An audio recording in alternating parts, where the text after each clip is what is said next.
All right. So welcome everybody to the March 17th, 2026 Haldane Board of Education workshop meeting. I'm calling the meeting to order. Please stand for the pledge of allegiance to the flag of the United States of America and to the republic for which it stands, one nation, under God, indivisible, with liberty and justice for all. President Clements Here. Vice President Valentine Here. Trustee McNall Here. Trustee Cupper Here. Trustee Clements Here. All right, so I don't think we have any changes to the agenda, so may we have the recommended action to approve the agenda? Be it resolved that upon the recommendation of the Superintendent of Schools, the Board of Education hereby approves the agenda as written. May we have a motion, please? So moved. Second. All those in favor? Aye. Any opposed? All right, so welcome everybody. The board gotten spoiled this year having people come to our meetings. We appreciate it. So the next meeting of the Board of Education is going to be on Tuesday, April 7th, here in the middle school, high school library at 7 p.m. We'll have a presentation on the elementary school visit that a couple of board members did back in January, but that got rescheduled because of the snow, as well as continued budget presentations as the board moves forward with that. I'd like to remind the community that petitions are available in the district office or by contacting our district clerk, Megan Shields. For people who want to run for the Board of Education, there's one open seat this year. That's my seat, and I'm not running for re-election. So definitely we're inviting people to learn more about board service and to certainly consider running for the school board. That vote will take place on the same day as the community votes on our budget, which will be Tuesday, May 19th, 2026. So that will be for the budget propositions as well as the trustee election. I just want to back up a second to the availability of Board of Education trustee candidate petitions. People who need to get one of those petitions, fill them out, have folks sign them, and turn them into the district office no later than 4 p.m. on Monday, April 20th. Just a couple other comments from me. Thanks very much to Dr. Selke for hosting Sean McNall and myself for the middle school visit, which we're going to get the middle school report tonight. And thanks very much to all the faculty who welcomed us into their classrooms. I actually realized today that I owe a thank you note, but we really appreciated that. And I think thanks very much to Maggie for sharing with the board. We just want to recognize, and I wish he was here, one of our ex officio student members, Max Sanders, who is the Haldane graduating class valedictorian, which is super exciting. It's going to be so fun to go to graduation. Always is, but fun to see one of our members graduate. And that's what I have. Okay.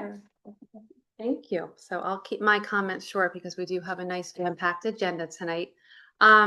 We are going to be adopting a revised calendar for 26-27, and hopefully the white stuff, the snow is gone for the school year. It's been quite a year, as we all know. So I just want to again thank the community for patience with the weather. We have no control over it, but really our students and staff rising to the challenge when we went to remote this year. So when we get to the calendar part of the agenda, I'll talk a bit more about that.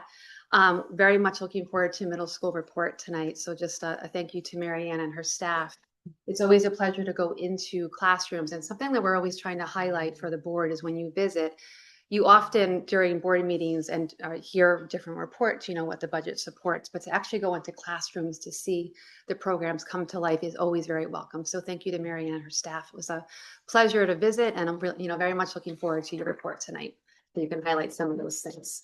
Spring sports have begun. It might not feel like spring weather yet, but we are hitting the ground running with all of our great spring sports. So I'm looking forward to visiting each of the teams and getting the sense of meeting some of the coaches who have not met My goal is to meet each of our coaches before the end of the school year to get to know them a little bit and understand their coaching philosophy and things that they might need from me. And also, of course, to support our students. And then last but not least, we have our high school show this coming weekend. I think I'm on deck for Saturday night. Looking forward to celebrating our high schoolers as they do all things like this. So that's my report for now. Great, thank you very much. All right, so we're going to move into tonight's workshop presentation, which is the middle school. Sorry.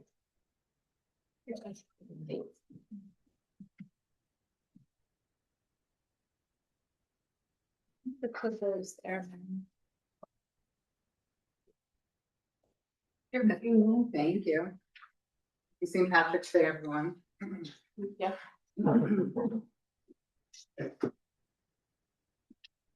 So good evening, and thank you so much to Dr. Duffy and to the board for the opportunity to highlight Haldane Middle School. So I really appreciate that opportunity.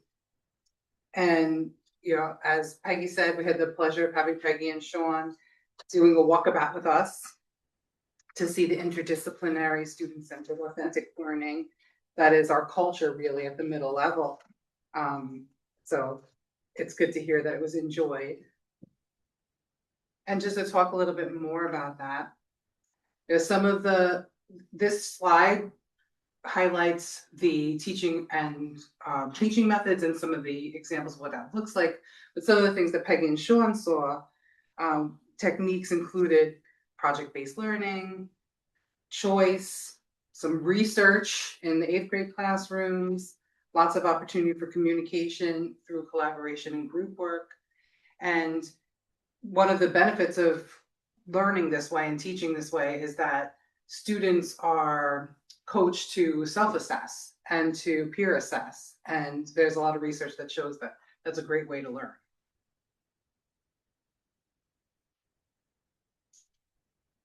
Just giving a minute because I know I didn't read the slide. So this year, the middle school, every year the schools set goals, and this year the middle school goals were really collaborative goals. None of these 4 goals that you see are things that I worked on my own or that middle school faculty and staff worked on our own. These are all collaborative goals. So the first goal was the school reconfiguration, which is the last step in a lot of changes meant to be proactive in response to declining enrollment and increasing opportunities for different educational experiences for our students. So there's going to be another slide on this one, but there have been monthly meetings with teachers. There's been scheduling work with our school counselor. There's been the identification of resources that are going to be used. There's been logistical issues like, will there be cubbies or will they be lockers? What rooms? And there's more of this on another slide. The campus master plan, which the board has been being kept up to date on nicely.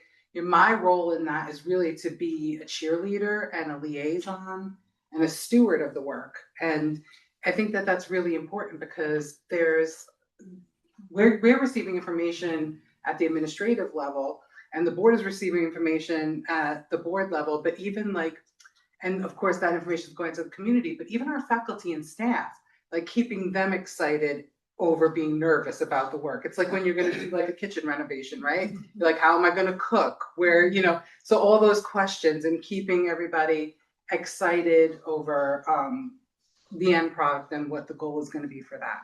So we're really looking forward to that and really excited that we're moving to that next step of the bidding process.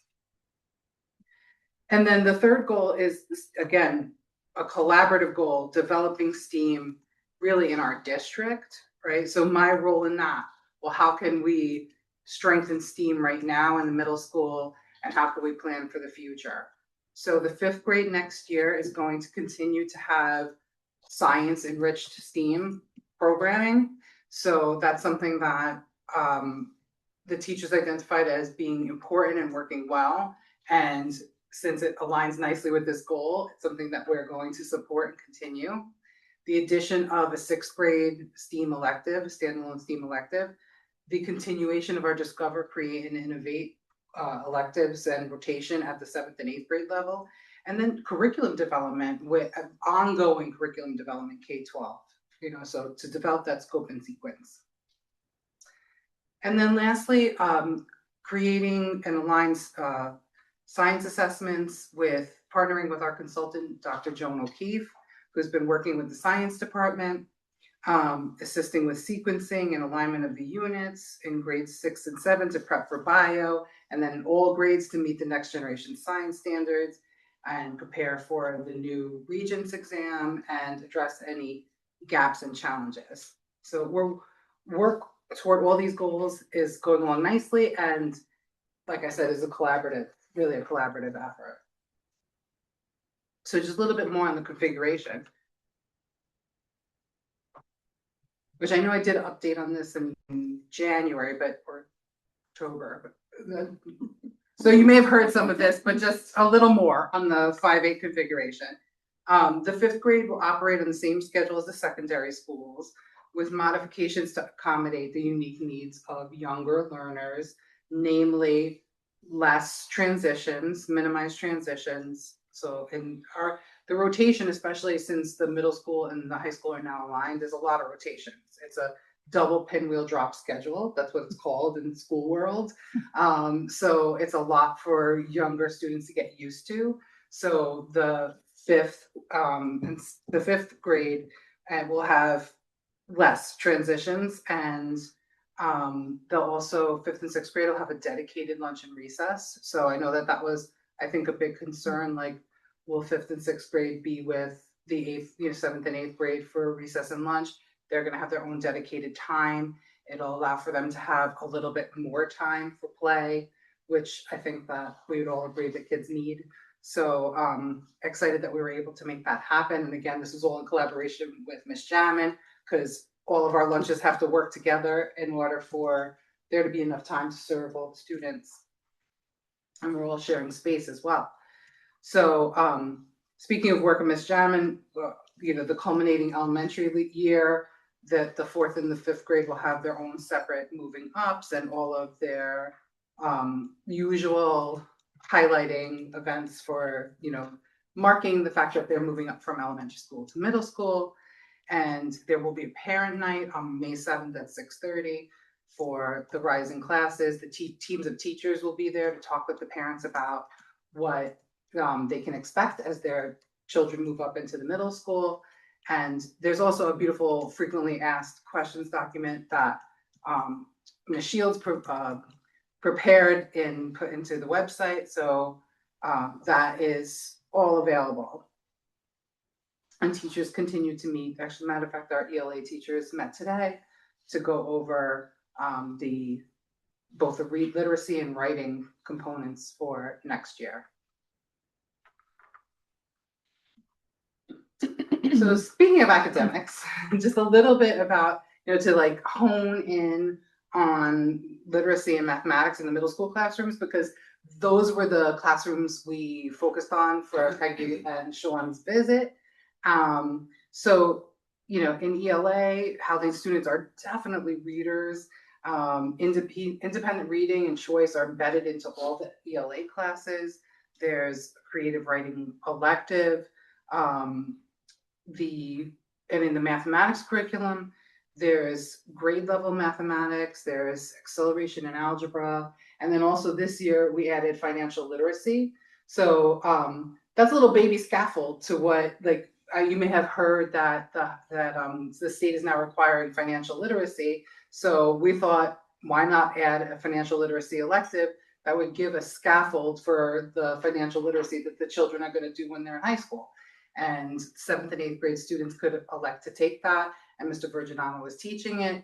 And they're learning about the stock market, and they're learning about compound interest, and they're learning about all kinds of amazing things in that new elective that will continue next year. So, part of the way to do this is to offer professional development, professional learning for our teachers.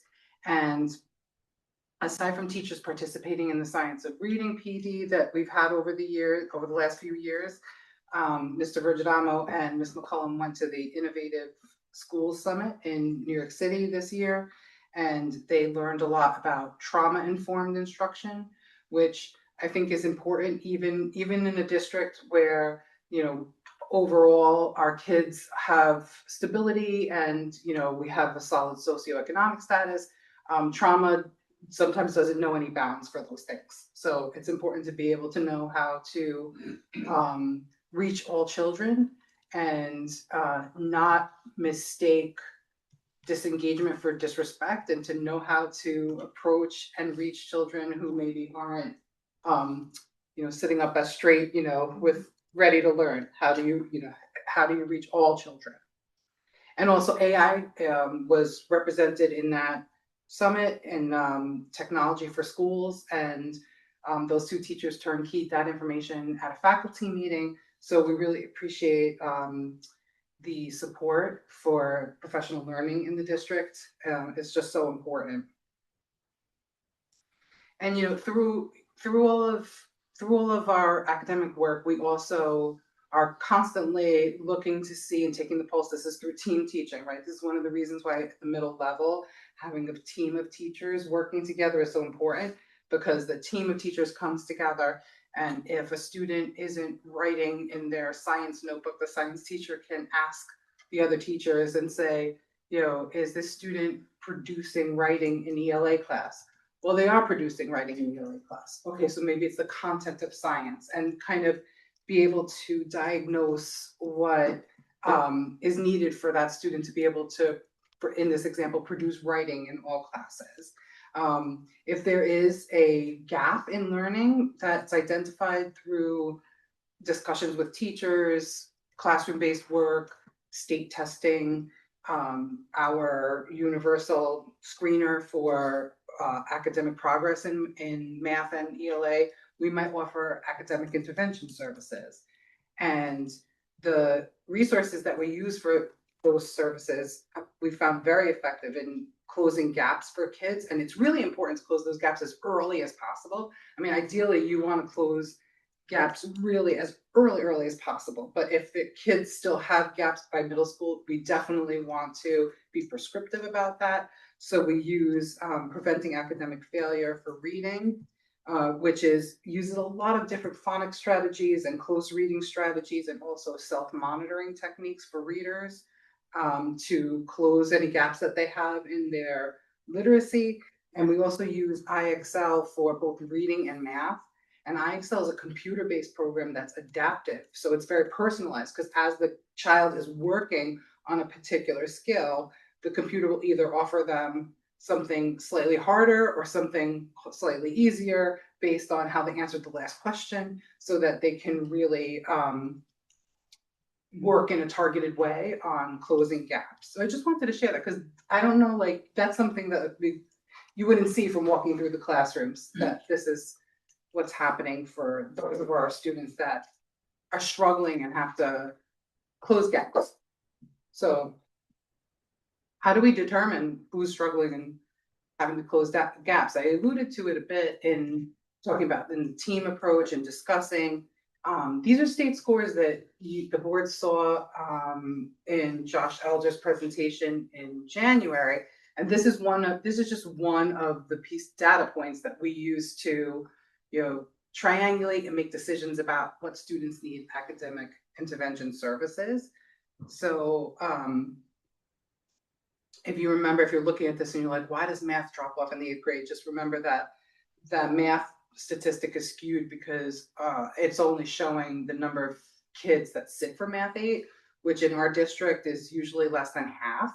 More than half of our kids take algebra in the 8th grade, and this is showing proficiency in the state tests. And if you took the kids that took algebra and took how many of them passed the algebra test, it would look more along lines with the other numbers. So, just pointing that out. But we use these numbers. We use them to make decisions about, data-informed decisions about instruction. So who to provide academic support to promote future academic success, and also who to accelerate, right? So we try to, I will talk a little bit more in the acceleration slide, we try to create pathways to acceleration rather than barriers, like hoops to jump through. So we want to make sure that we're really opening that up, but we also want to set the child up for success. So we do offer acceleration in math, science, and language at the middle school level. And this year we are experimenting with all students being enrolled in the accelerated science. So we'll see how that, we'll see how that goes. It's interesting to see. And also too, the alignment of the middle school schedule with the high school schedule does allow for more opportunities if, let's say, a student transfers into the district with already having completed a higher level of science or a higher level of math, there might be the opportunity for them to stay in sequence because there might be a high school section that can accommodate them. That doesn't happen very frequently, but it's just another benefit of what we've done with aligning schedules.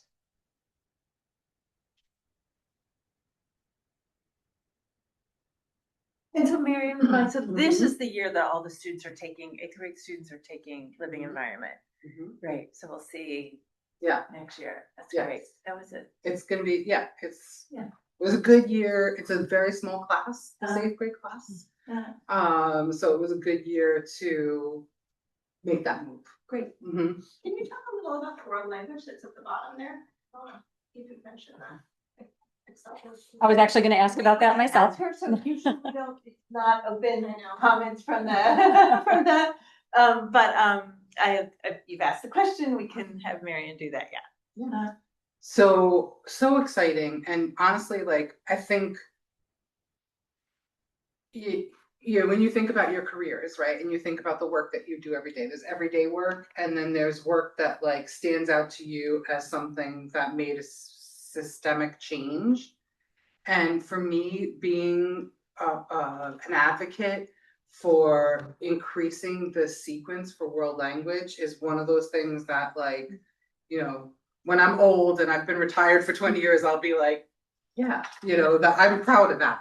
So, and what I mean by that is when I started here 9 years ago, our students had their first exposure for world language in 7th grade.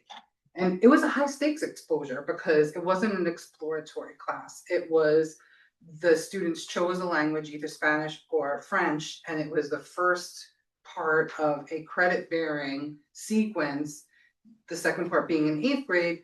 And then the students take a checkpoint exam that gives them a high school credit in that whatever language they choose. And it is still that way, but but we're having discussions. And again, this is another collaborative effort with a lot of good minds on it, because the schools do it in all different ways, their world language sequence.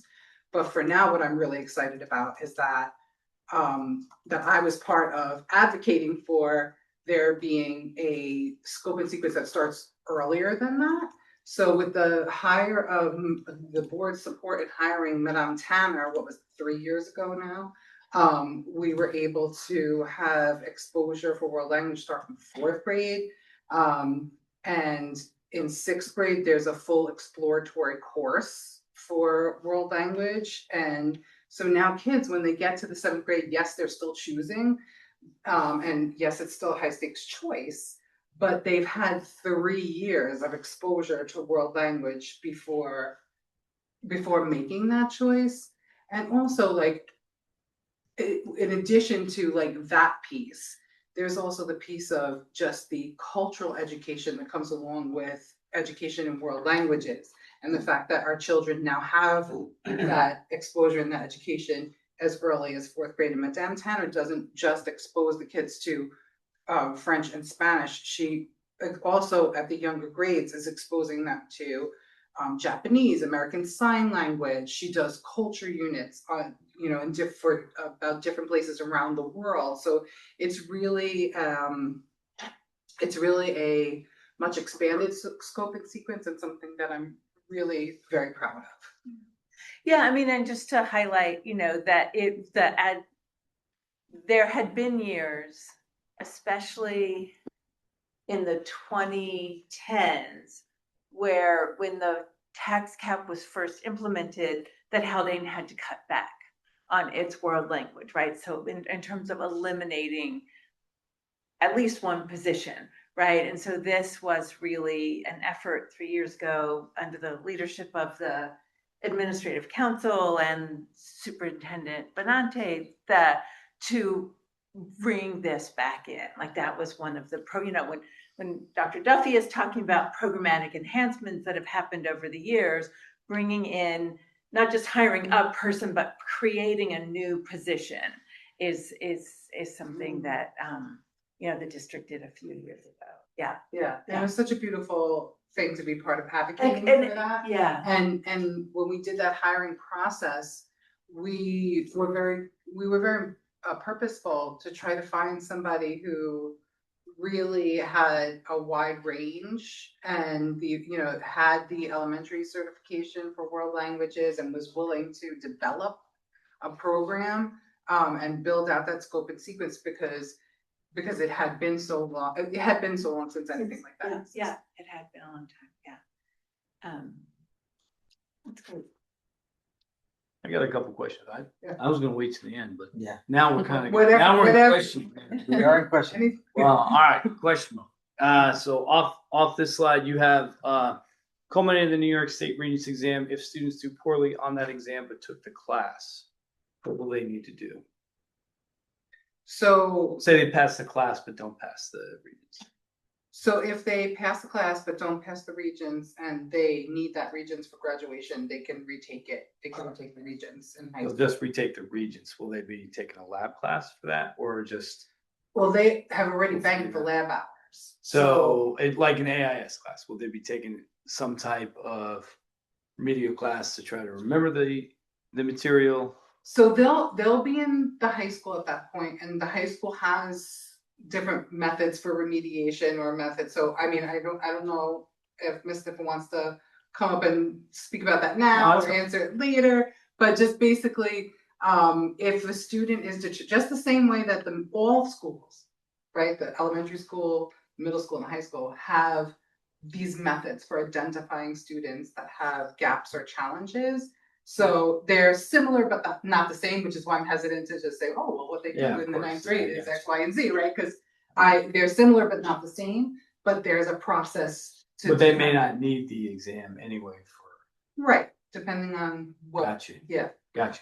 And even, not to cut you off, but also even less so as we move into these new pathways. Yeah, for sure. Yeah, If you could back it up to the slide that has, the math scores, and you said we're pulling out our students on the grade 8, but then you have the comparable schools. They don't pull their students out for grade 8? schools do one of three things. Well, how about the Either- schools that yeah. we're comparing ourselves? Yes, so schools Okay. do one of three things, because all comparable schools don't all do the same thing. Oh, So Got it. some schools, they make all of their kids take the Math 8 exam, okay, whether they're accelerated or not. right. So. Like what we're doing with the living environment. No, because our kids that are accelerated right now, they're not gonna take the science aid. So Haldane for this school Oh, year will have Apologies. I no put it in my children, head. I got you. no children taking the science aid exam, Yeah. all children taking the Regents. Some schools, because of this, because they can't justify these numbers, they make all of their kids take the I got test. you. Yeah. So their kids that are taking algebra will take Math 8, even though they're not in the Math 8 class. And they'll take the algebra exam. Gotcha. We housing For like the New value, York State like report. correct. I got you. We housing value not over testing our students. Gotcha. Right, we believe in assessments, we believe in the value of assessments. But to have a child sit for a test that they're not in the course for, when there are enough assessments at the end of 8th grade year already, it just doesn't seem student-centered. So we don't do that, but that helps numbers, right? That helps Yeah. numbers Yeah. look good because No. all of the children are taking the Math 8 exam. Yeah. Some schools, some of our comparable schools don't accelerate in 8th grade. Oh, no. Yeah, and some schools do what we do. They have the kids that are taking Math 8 class take the Math 8 exam, and then the kids that are taking algebra take the region. I got you. Now on that grade 6, grade 7, grade 8, on the English language arts, I have it, like the title suggests to me that that is one cohort of children. In Yes. grade 6, in grade 7, and grade 8. Thank you for saying that, because Okay. it is not, this is not year over year. This is last year's results. Yeah. So last year's grade 6, last year's grade 7, last year's grade 8. And I'm glad that you said that, because at a little school like Haldane, it makes a difference. It makes, like, in big schools, there's, the numbers are not impacted as much by the character of a grade or the number of students in a grade. At Haldane, it really does make a difference. So, when you look at both of these charts for both ELA and mathematics, you're not looking at the same cohort of students over 3 grades. You're looking at 3 different cohorts of students last year. So, and you could, Got it. for me, it's like the Matrix, right? Like, I could read it like there. I know when I look at these numbers, I see the students. I don't see the numbers. So I know that like when you look at last year's grade 7 math results at 87%, right? This is a really tiny cohort. It was 48 students took that test. And that was one of the reasons why it was a good grade to accelerate completely in science, to see what that would look like without causing any harm. Thank you. Thank you. All right. So I'm almost done. I promise. Like, this is, so that was academics. And then just the last piece that I really want to highlight, because it's just a special part of the middle school is, and so last but not least, our social emotional learning program. So positive behavior interventions and supports, PBIS, is a research-based framework used to improve school behavior and create a positive school climate through teaching positive behaviors. For us, our highlight behaviors are teamwork, responsibility, understanding, and excellence, although we teach other behaviors in that, but those are our true, we call it Haldane Middle School's true blue. Reinforcing these desired behaviors, preventing negative behaviors, and using data to make decisions about student support. So, and what I mean by that is all the students receive explicit instruction at the beginning of the year and at the middle of the year in tier 1 on teamwork, responsibility, understanding, and excellence, and all the students are positively reinforced for exhibiting those behaviors. And then we use data to determine, are there kids that need some tier 2 support? So, for example, if I have a student that's sent to the office, my data is showing that this student is sent to the office with a greater frequency than other students in their cohort, that student might be identified for a tier 2 support, which would be a lesson with our behaviorist Samantha Fawnin about like a consequence tree, like to making choices or something along those lines. So the wonderful thing about this particular social emotional learning program is that not only is it research-based, it also allows us to make data-informed decisions about prevention for negative behaviors. So, and this year it's Samantha Fawnin, who's our behaviorist, and Kyle Sullivan, who's our family and consumer science teacher. They are our PBIS team this year, and there's other teachers that participate in that. Ms. Perone, Mr. McCollum, many teachers. And all of the teachers and staff are able to reinforce positive behaviors with a ticketing system. So we have a competition going this year. So this year students are divided into 3 houses based on last name, so that it's not by grade. Because when it's by grade, like the 6th graders, they're young, so they're really into it. But in the 8th grade, they're like too cool for school already, so they're not so into it. But when the houses are mixed grades, it really spiced things up and promoted participation. So, and they compete through displays of teamwork, responsibility, understanding, and excellence. And these symbols are symbols that students made to represent and promote their different houses. So I just wanted to show you that. Just thought it was a nice representation of the type of work from that social emotional learning program. And I know we've taken some questions already. I think I ask this question every year, so I apologize because I always forget sort of what the rationale was. But, you know, a lot of schools in our area offer accelerated math starting in 7th grade. So I'm just always curious, you know, is that ever something that we're thinking about, or is there a reason why we don't really do it? It's something that we've talked about and have explored, going as far back to, I don't know if you remember our consultant Judy Barbera, that came to kind of set the table for the development of director of curriculum instruction. And you know, Jude, like at the middle level, Judy and I really talked about that a lot because she had spent a lot of years in Suffren, and Suffren does have that algebra acceleration in 7th grade.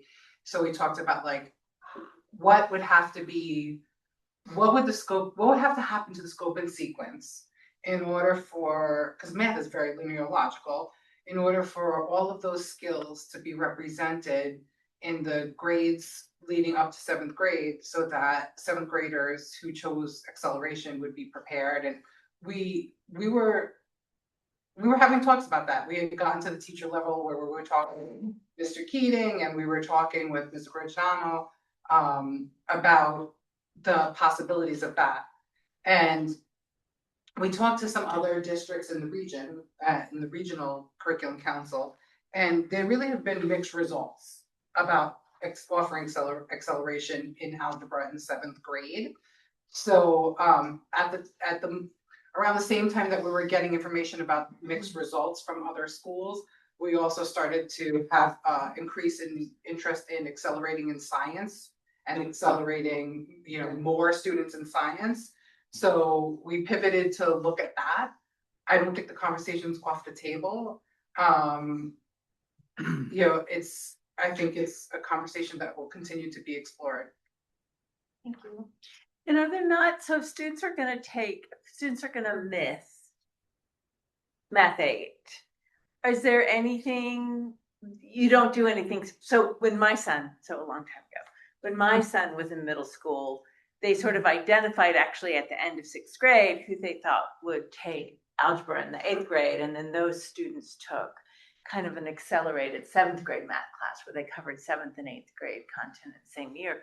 But that sounds like that's not what Haldane does at this point. And so the expectation really is, though, that by the end of 7th grade, students could have, ideally, students would have all the foundational math skills that they need to be successful. And then Math 8, I guess, is just sort of like for students who aren't ready for Algebra 1, it's more an opportunity to continue to revisit and enhance and deepen their understanding in those. Yes, and I think so. So this is my 9th year, and I came when I came in, that it was a straight 7th grade math. It wasn't a combined 7th and 8th grade.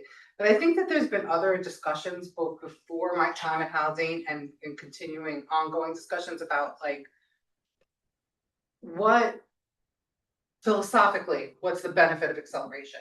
And I think in some cases, there's a very clear benefit to acceleration. Like, for example, if a student already knows that they want to go into mathematics field, or they already know that they want, if they have a sequence in mind, that being accelerated early will afford them the opportunity to take the additional coursework in high school to have the portfolio that they need to go into college and, you know, proceed with this career path, then that's a very clear reason why, yes, in this case, acceleration, students willing, ready, and able, and also has this future forward thought about career, that makes sense.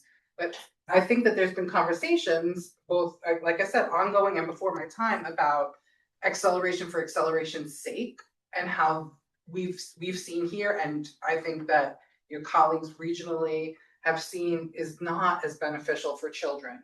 The scope and sequence ends at, like at our level, and then like, okay, what happens then? Does the child have to bridge? You know, is there, if the child doesn't know what they want to do for their career and they have all these accelerated classes, would they have benefited more from having a more like kind of Renaissance person experience of taking electives in different areas rather than, just focusing so heavily on the academics? I mean, there's a lot of philosophy behind that. Thank you. Also, just one thing, just to point out, like it also sounds like almost like it sounds like you're being a little afraid of like tracking at kind of a young age by implementing something like that. It almost sounds a little bit about what you're saying, but also I've noticed in the younger grades, because of our size, children have a tendency to, when they finish something early, they also get other work, right? Like, so if a kid's in a math class, they banged out the assignment in 5 minutes. Enrichment, right? Working on it. There seems to be a good amount of enrichment taking place for those students as well. And, to the point, maybe that seems to be the model that's being used in the elementary school. Yeah. I'm assuming that's somewhat of the model in the middle school. Is that correct? Yeah. In the 6th and 7th grade. Yeah, kids get what they need. Yeah. So yeah. Gotcha.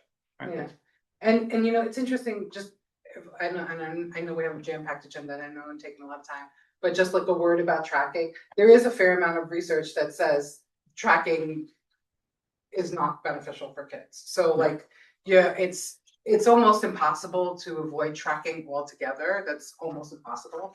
But one of the nice things that I think happens at Haldane is that all freshmen are encouraged to take earth science. So they're at, like, skip the sequence, come. So, and I think that is a nice opportunity to kind of reset some of that tracking. I appreciate that we don't have like,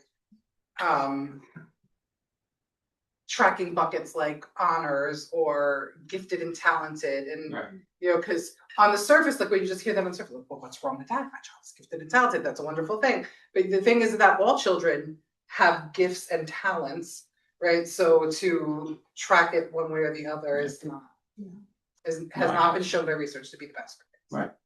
Yeah. Especially when we have such a small school. I just wanted, You know go the ahead. kids. Yeah. Congrats to the middle school on being a exemplar school in co-teaching, right? Collaborative teaching. Yeah. Is that at every grade level, every subject area? Is there a class being co-taught? Is that how? It's all of our co-teachers worked with Goldman Sachs and Rutherford this year for coaching, and the coach talked about how usually they have to go into schools and really coax teachers to use. There's a lot of different co-teaching models, but the ones that are ideal are parallel teaching and station teaching, and they really saw some expertise in our co-teaching pairs, all of them across the board, in parallel teaching and station teaching, and asked if Haldane would host other schools that co-teaching pairs are struggling to get that off the ground. And we were like, yeah, yes, that would be wonderful. That's great. I know that the transition to moving 5th grade to middle school has been ongoing, and you've done everything you possibly can to make sure that it goes well. But I'm curious to know, you said you find yourself a cheerleader for other staff.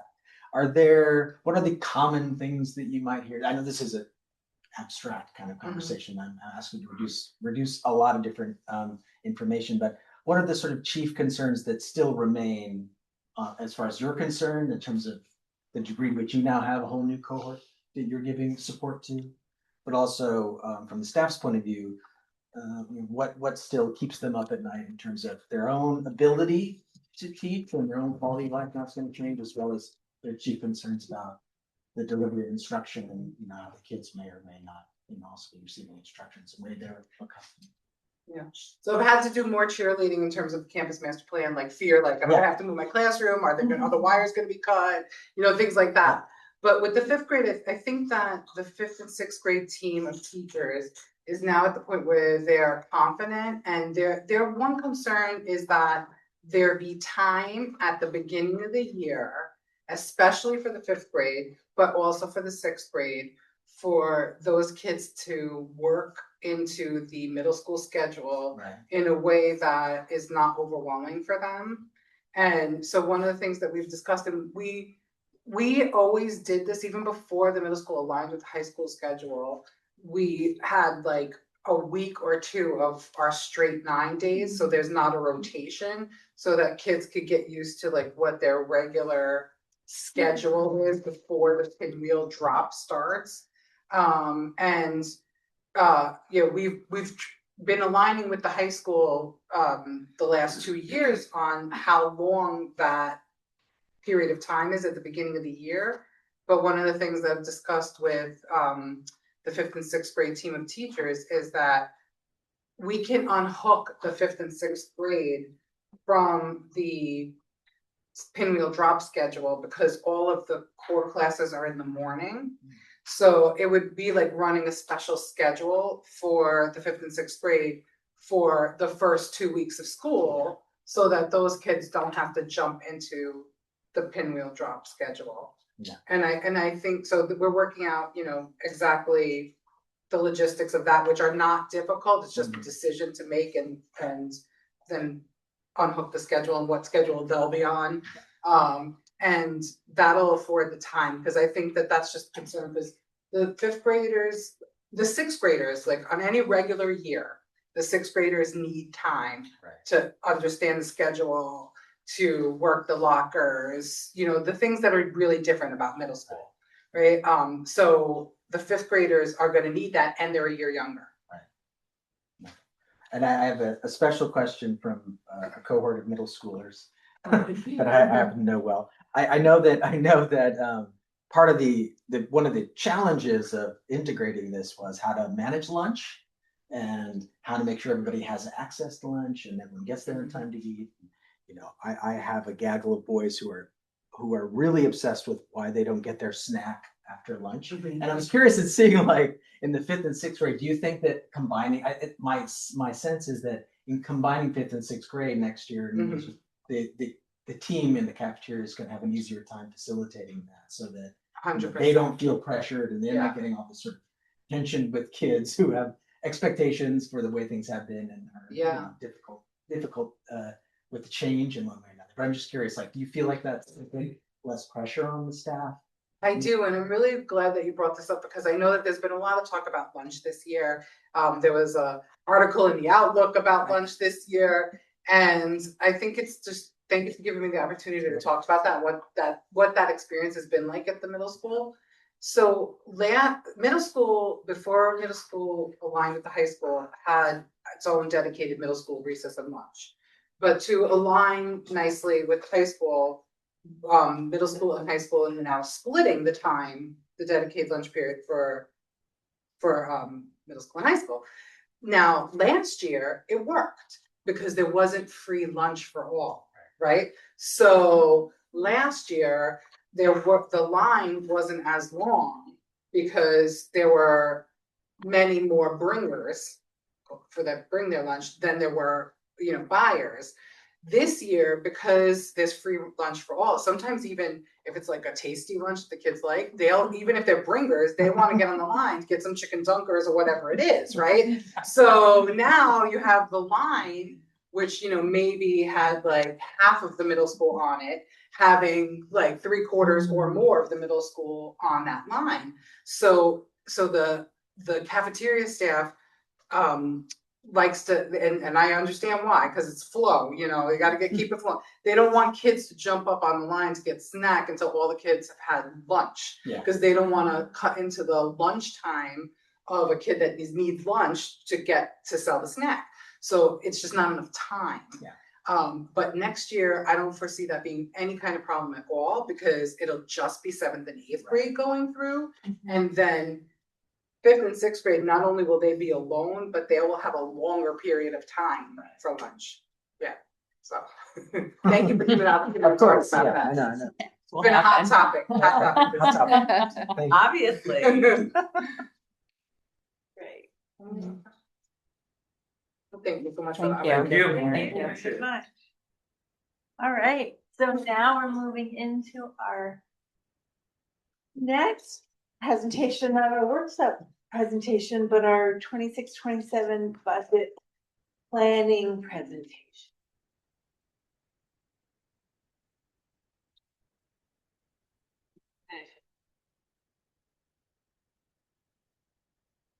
All right, got my notes, got my water, good.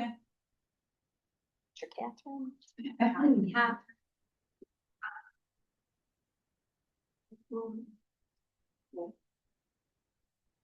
All right, good evening, everyone. We're looking forward to continuing our conversation about the budget this evening.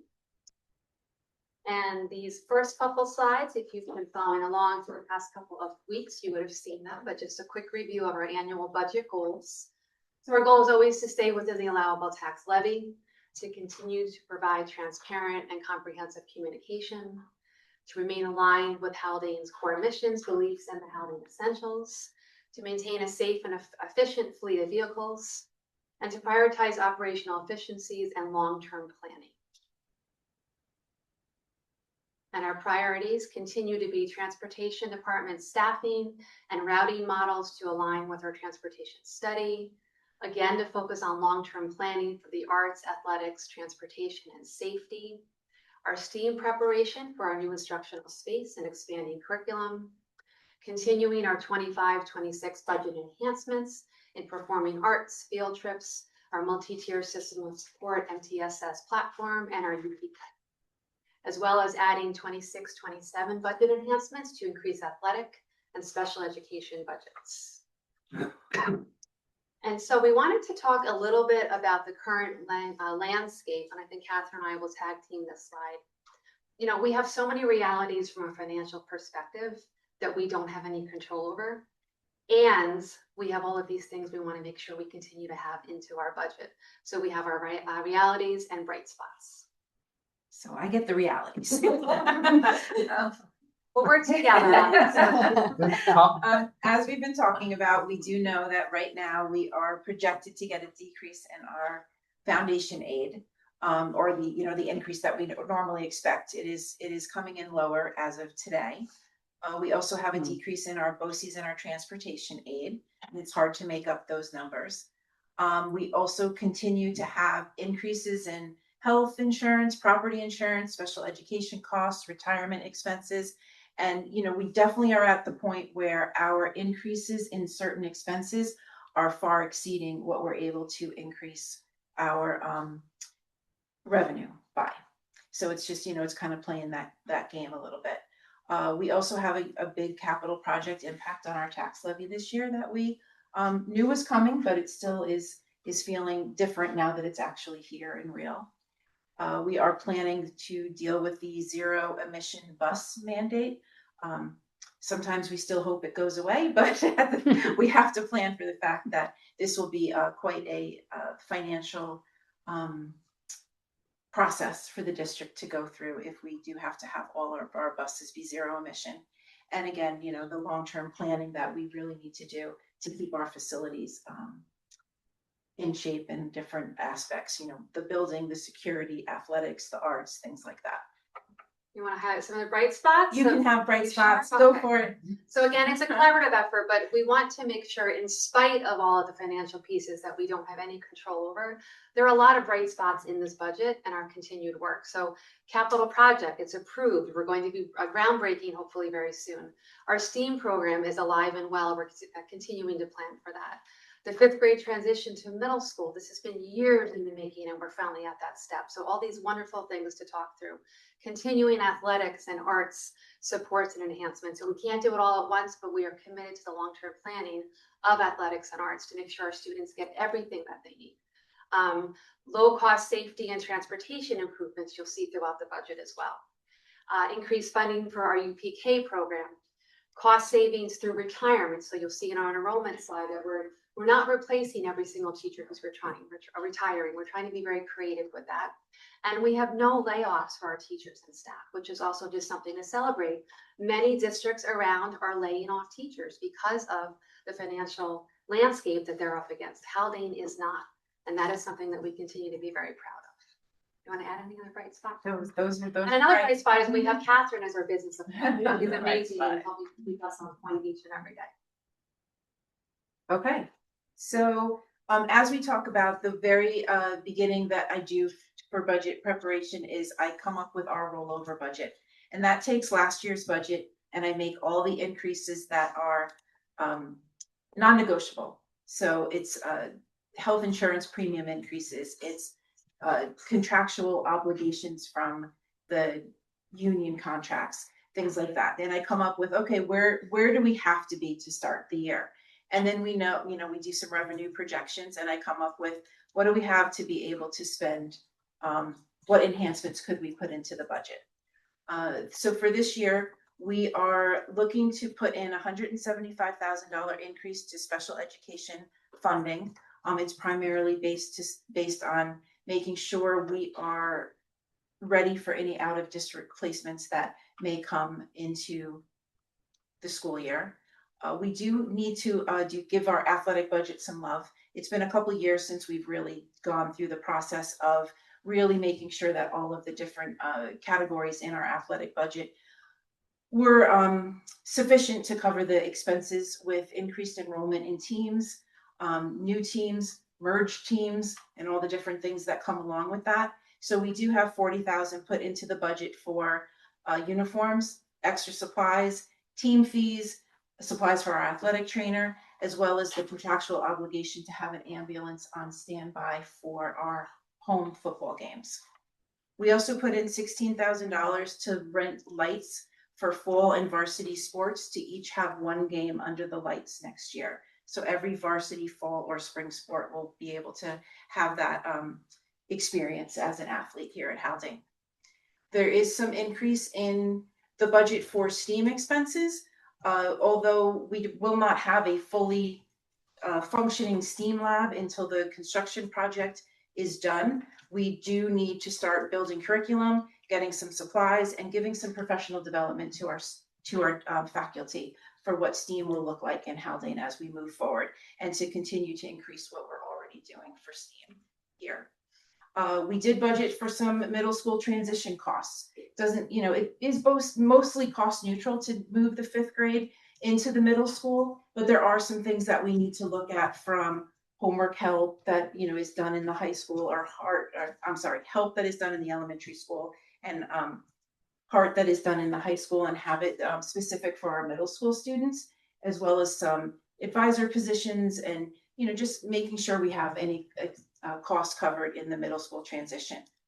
And then, as we've talked about, and we'll talk about on another slide, as part of the transportation study, there is a request to bring in a school transportation assistant. Dr. Duffy will speak more about that in a minute, but that is, a $25,000 increase to the budget. But we do have retirement breakage this year because, as Dr. Duffy mentioned, we do have some retirements and we are not replacing everyone who retired. So between that salary and some adjustments for, a senior teacher leaving and who we're going to bring in or what positions we're doing, we are able to make up some of this increase in cost with some retirement breakage. Can I make 2 comments on this slide?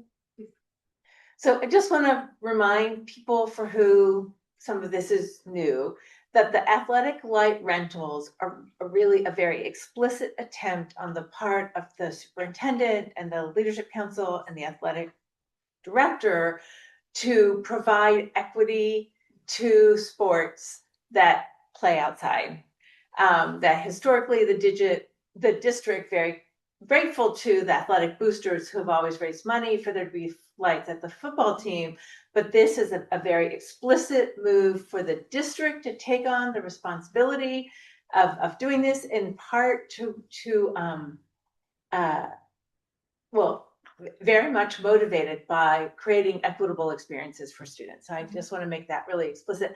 The other thing I want to make explicit is that, yes, there are this $10,000 in middle school transition costs, but the district this is actually a big way in which the district is working to be efficient, right? And just talking about the 5th grade moving to the middle school, it's not for fun, right? It's because we really recognize with change in cohort sizes, there's a way that we believe that we can use our staff much more efficiently by combining the 5th and 6th grade, right? And then Catherine made that explicit by saying, so for example, we have a retirement in the 5th grade, and that teacher is not being replaced, right? And how that allows us to do these other things, which, and to stay within the levy limit. Sorry. Yeah. You did that much better than me.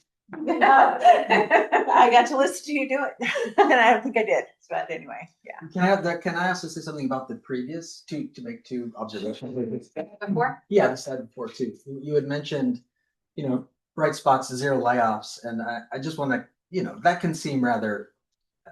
It's great that we are not eliminating staff because we have a commitment to our staff, but that really translates into not only retaining our staff, but maintaining our programming, having the ability to do so in a way that is humane and also, actually allows us to expand that program. Yes. So it really does go both ways, because I know that other districts are making those hard decisions at the same time, but some of those other districts may be so large that they lay off a couple of staff members and then they just make other people carry the load. Right. So there's no possibility for growth, and the overall experience is diminished.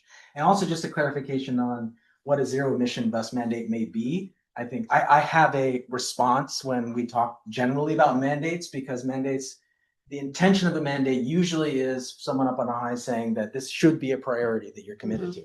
And I just want to be explicit in saying that I believe that the 0 emission mandate is a path that makes lots of sense. One can make sense for it. And I think clearly what we're saying when we say we hope it goes away is what we're saying is that given the economic impact that it will have, Correct. it's difficult for us to be in line with reaching the goals that the state is clear. With the timeline. If the time is really tight. Correct. And I just feel like it's important to keep reiterating that that's the case. I Because agree. I don't want anyone to accuse us of being climate change deniers. Or we kind of go through these things and we think it's settled. We know what we mean when we say this, but I just want to be clear that Well, and the bullet point doesn't tell the whole story. Absolutely. no, that's exactly right. But and I think I'm glad Sean said that, because every time I hear someone say, like, we hope it goes away, I'm like, well, not everybody, and for really good reasons, right? There are many people in the community that remain very committed to the district making this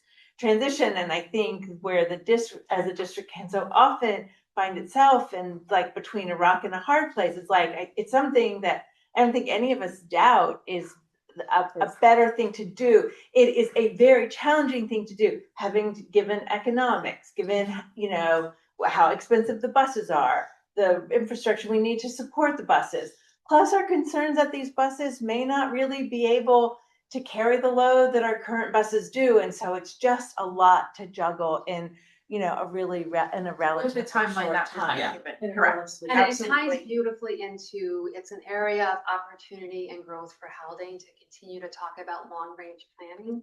We have to plan for this Yes. mandate. If it's in a year, if it's in a couple of years, I know there's a couple of bills at the Senate level right now talking about maybe expanding the deadline a couple of years. So not that it's going away per se, Correct. but giving districts a little more freedom. But Haldane, we need to plan for this. And you'll see that's one of our proposals as far as creating a capital reserve. And we need to continue to communicate to the public about how we are planning for this, right? And how this is something that we're taking very seriously. Yes. So just also on that point, just on the fiscal side, New York State does a phenomenal job at creating unfunded mandates. for Yeah, schools. this is an example. Yeah. And it's pretty consistent that they do this. They are geniuses at creating legislation without money. Right. And then they pull it from local communities. It is a testament to our school district, who have been able to successfully fund unfunded mandates with local money. This is a specific So mandate unfunded by the state, that definitely requires a good amount of creative thinking and timing on the part of the district. We're gonna take you all on the road when we are explaining this to the community. Thank you for your thoughts there. Okay. Where do we have to now? Okay, we're back to you. Okay, so we do always include this every year in the budget presentation to give you a sense of staffing. And so what you'll see here is we have one reduction of faculty, again, that's due to retirement. And so we're able to shift from within to make sure all of our positions are covered. Well, that just gives you a nice overview of just the number of staff that we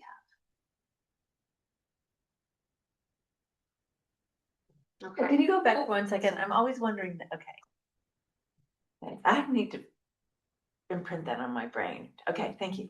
Appreciate it. Good? Yes. So these next couple slides talk specific to staffing. The first one is the STEAM teacher. So we've had a couple of different discussions now, the past couple of meetings about the goal of our STEAM teacher, looking to hire someone who is going to really help develop a comprehensive program of courses and electives to expand as our capital project labs are completed. And to me, again, I've inherited these great discussions. This is very forward thinking on behalf of this district because the STEAM lab is not developed yet at the high school or redesigned at the middle school level, but we are still planning for the future, taking a look at a retirement that we have in the science department and where can we hire someone that can help promote and move this work forward. So this person will help to focus on authentic learning experiences, integrating the different areas of science, technology, engineering, arts, and math, help us promote or continue to promote creativity, problem solving, and that real world application. And again, this is budget impact. It's neutral because of retirement. So that's our STEAM teacher, just some information on that. Elementary special education teacher. So we mentioned at the last budget presentation that we did reduce 1 second grade section due to enrollment, and we are preserving one of our teacher positions by reassigning a teacher to special education who happens to have the appropriate certification due to shifting needs at the elementary level. And again, this is budget neutral because we are reducing 1 elementary section and essentially having a teacher who currently teaches elementary education teach special education next year. So this is our elementary special education teacher. And then this next one, we've spoken a little bit, really since our transportation study in January. And so while it was recommended from the transportation study, I'll just speak directly as the superintendent. This position is needed in transportation. I am really in awe of our transportation for all they do on a daily basis. As you know, we have an interim director. This year, Dave is doing an amazing job. He's in charge of all things buildings and grounds, as well as transportation. We have had a rotating person in that role, in part because this person's in charge of transportation and facilities. And so while this was recommended for the transportation study, I'm also recommending it as your superintendent that it's needed. What we're trying to do is reimagine the needs of the transportation department so that this assistant can really provide that day-to-day, much-needed supervision on all things transportation. This person would supervise the bus drivers and aides, ensure compliance with laws, regulations, and policies. This is an area of growth for Haldane. We have some areas that we have not given enough attention to, and we need to. We have to be compliant with everything that the state is asking us to do. Also continue to help us look at our routes so that when we're looking at a walking policy at some point, this person can help do that. The school transportation assistant is going to basically the duties of our current dispatcher be included in this position. So it's not a brand new administrative position next year. It's basically taking the duties of our dispatcher now and adding and changing the title. So it will be school transportation assistant. And the budget impact is approximately $25,000 additional to what we're currently paying our dispatcher. So this is a civil service process. We will post according to all civil service procedures. There will be a typical interview process. We'll see where the position lands, but this is how we are describing the school transportation assistant position. Any questions from the board on this? I know it's a little different than the other ones we've been talking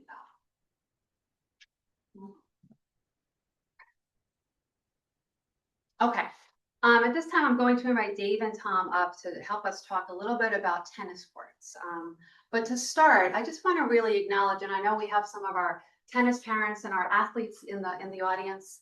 This has been really challenging, to be quite honest, like figuring out how the budget can support what the goals of tennis might be, but also looking at our funds and looking at our space. And so I really just want to take a minute to thank all of you in the audience for your ongoing encouragement, support, your great thinking, sharing ideas. And it's really helping us kind of shape where we're trying to go in the 26-27 budget, but then also the long-term planning. So there's no quick answer to any of our space problems, any of our money problems. And our ultimate goal is to provide our wonderful students with everything that you deserve and everything that you need. And that's really the commitment that you have from the district and from the board and from all the administrators. So I just want to thank everyone in the room, but then also invite Tom Cunningham and Dave Roberton up to talk a little bit about tennis courts. At our last board meeting, we had some questions about drainage, replacement and repair, additional courts, and we also wanted to give a little bit of update on the time. So Dave and Tom, if you'd like to come up. That way, if we put you in front of here, the video will catch you as well. I'll go out of your way. Good evening, everybody. Happy St. Patty's Day. Dave Roberton, Interim Director of Facilities here at Haldane. One of the questions that did come up was about the drainage. So in talking to the vendor that we are planning on using, he said basically what we really needed to consider was the drainage off of the wall that's on the one side that supports the turf field. He had suggested that we get a company come in with a camera system that they can put the camera in through the drainage pipes and whatnot to see if everything's clear, see if everything's working properly. Well, because we had issues with some of our drainage pipes in one of our buildings, we ended up purchasing our own camera system. So instead of having a company come in and spend a lot of money to use their system for $300 from Amazon, we have our own system. We checked out the drainage system currently down off the turf field going onto the tennis courts yesterday, and everything looks clear. Everything looks like it is working properly. If you look at the retaining wall, because this was put in 2013? Okay, 2013. If you look at the retaining wall currently now, you'll see that there's no, it's not falling over. You don't see any type of erosion happening on our side of the wall. So everything seems to be working properly. Tennis courts, if you look at them, you kind of have to look at them at a certain angle, but if you do notice, they are slanted. Reason why they're slanted is so that the water's going to roll off to one side. We do have the retention pond on the other side of us there. So as far as drainage, I mean, we will revisit it when we commit with the vendor, but currently we believe that there is no added drainage that we will need. If you look at all of the surface area, one of the points that the contractor brought up was that we don't have any of what they call bird ponds. If you're looking at the surface, anything that might be eroding underneath, the asphalt is going to contour to that. So if you look at the surface, it might be cracked and what have you, but it all seems to be level. We don't seem to have any dips or bird ponds on the surface itself. So we should be in really good shape for that. Replacement versus repair. If you're familiar with the tennis courts, I think they according to our expert from the Rosa, correct, Valentine, right? Correct. Mr. Valentine, he stated that we've reached the maximum time of replacement for those courts. We're in a desperate need of repair. So in order to do that, obviously there were two options. Right? What's that? We've maxed out repairing and we have. No, I'm sorry. Yes. We've Sorry. my mistake. We've maxed out repair. It's time for replacement. My mistake. Sorry about that. So it's important, like he stated, that as Dave was saying, it wouldn't make any sense for us to do any type of repair. It's in need of replacement at this current state. Looking at, it says additional courts, but one of the questions was there any way that we can get a third court on our current location by rotating the courts or moving them a certain way. Unfortunately, we only have the space that we currently have because you've got 9D on one side, the turf field on the other, the sidewalk and the neighbor on this side, and our retention pond. Our retention pond is part of our storm drain plan, okay? When our site director for the capital project was here, we were discussing if there was possibilities that we could have other retention ponds. Because currently we have the one that you see on 9D, but there's also another one on the opposite side of the turf field. And unfortunately, his answer to us was, these are the only two locations that we currently have, seeing as that we're on a mountain. And he says, through more advancement and more building, more changing, the grounds, so to speak, he really doesn't suggest us to do anything with what we currently have, because that's all we have for anything that we're going to be using in the future. So unfortunately, changing anything on down there, we have the two spots, and that's what we really have. So timeline, basically, we're to move forward with everything goes according to plan. It'd be about 8 weeks for completion.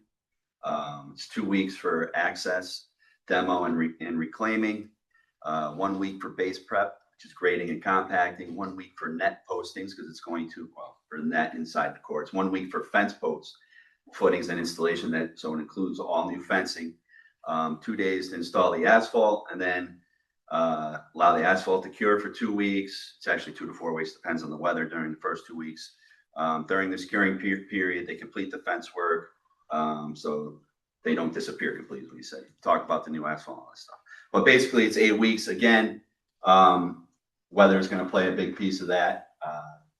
What we have in place is an alternative site. If it's not completed by the start of the season, which is August 24th, we would go off to an alternative site, which we're going to be talking with Highlands Golf Course about using, or that setting down there, because we do use it for golf. So we're going to check in with them so we can at least get started with the season if things don't complete on time, meaning on time with when we start the fall season. Right, and because of funding and whatnot, we actually can't break ground on this till July 1. So here we are, July 1, because we're 8 weeks out, but depending on the weather and the type of winter that we've had, not sure if we're going to have a dry spring or not. Yes, we will see. But we're looking to get this taken care of and done, and hopefully by beginning of September, we should be in really good shape. And so we've also been talking about the use of district property on Route 90. So we know if you were involved in conversations from a couple of years back when the campus master plan was first being discussed, lots of different things were incorporated into those conversations.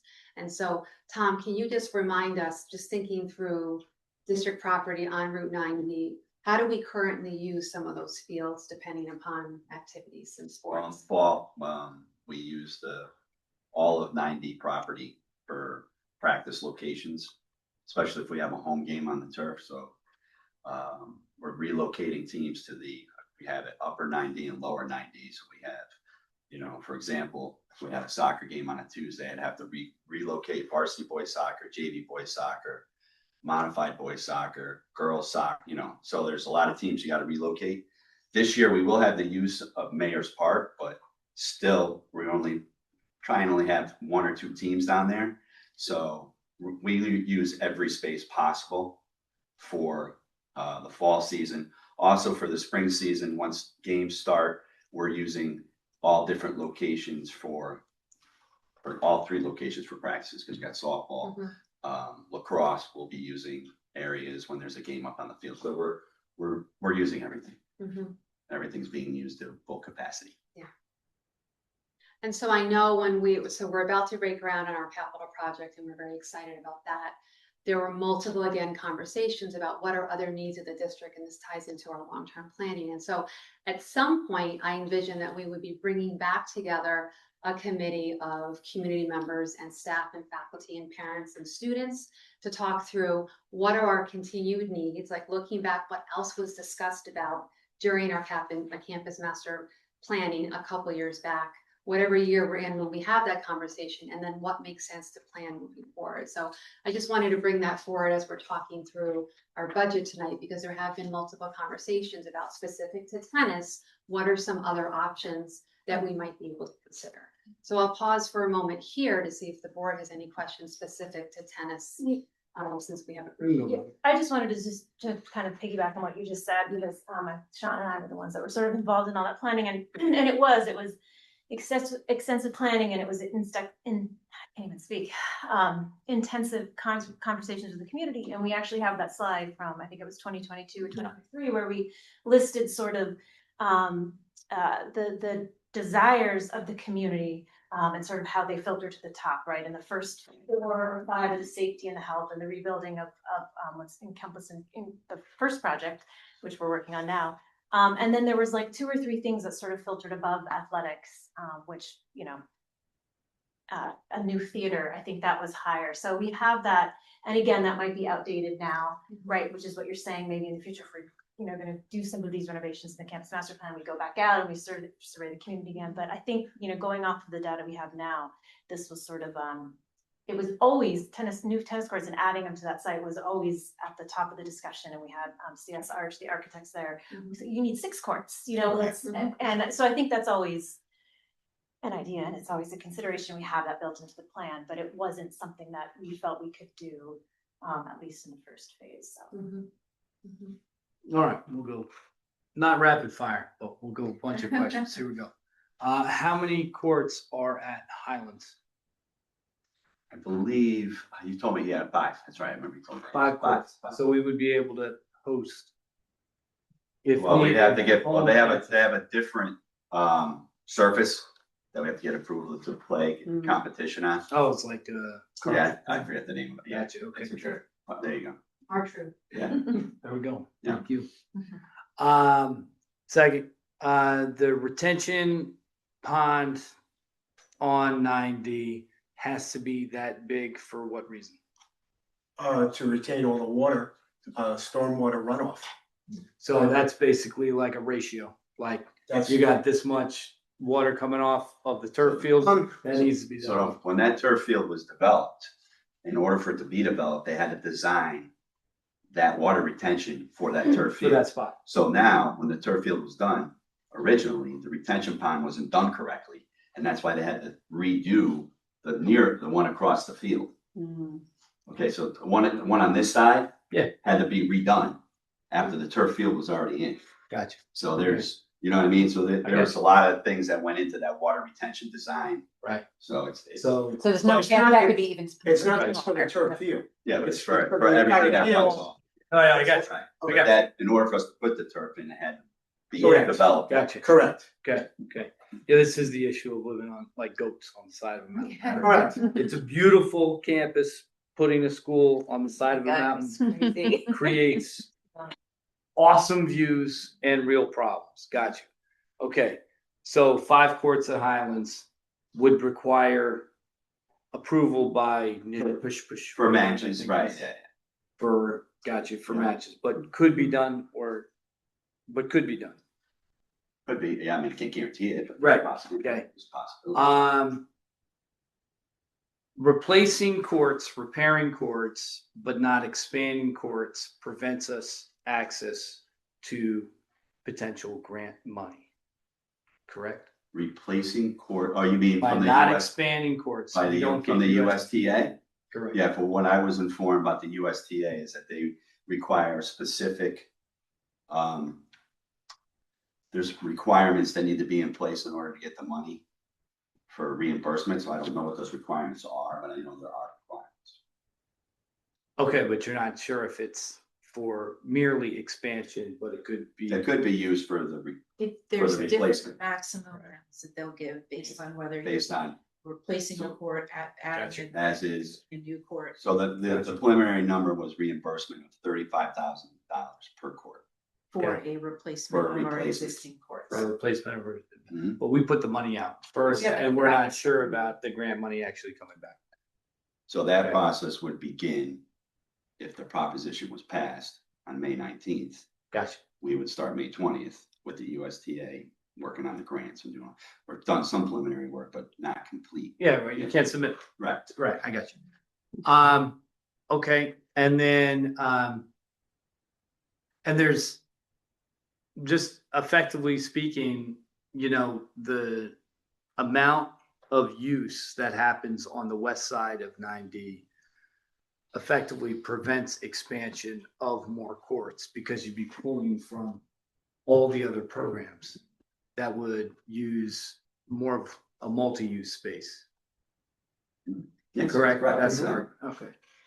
And I would say to that point too, Ezra, if we get to the point that we want to look at expansion on that land, part of our conversations with the community and whatever committee that we'd be working with is where do we put students if we are deciding to, you know, put courts there or something else? Because Right. originally there was other thoughts for that lands back in the campus master plan. So Right. we always want to keep our eye on the current kids and how they're using the space, and if we displace them Yeah. for a good reason, okay, but then where are we making sure those students can practice and play and it comes back into the space? Yeah, seems like long-term, it'll be kind of more of a conversation with the village and use of Mayor's Park, whether it makes sense to put tennis courts there or That's all films. move, I know, well, but to move some of the other kids' programs down.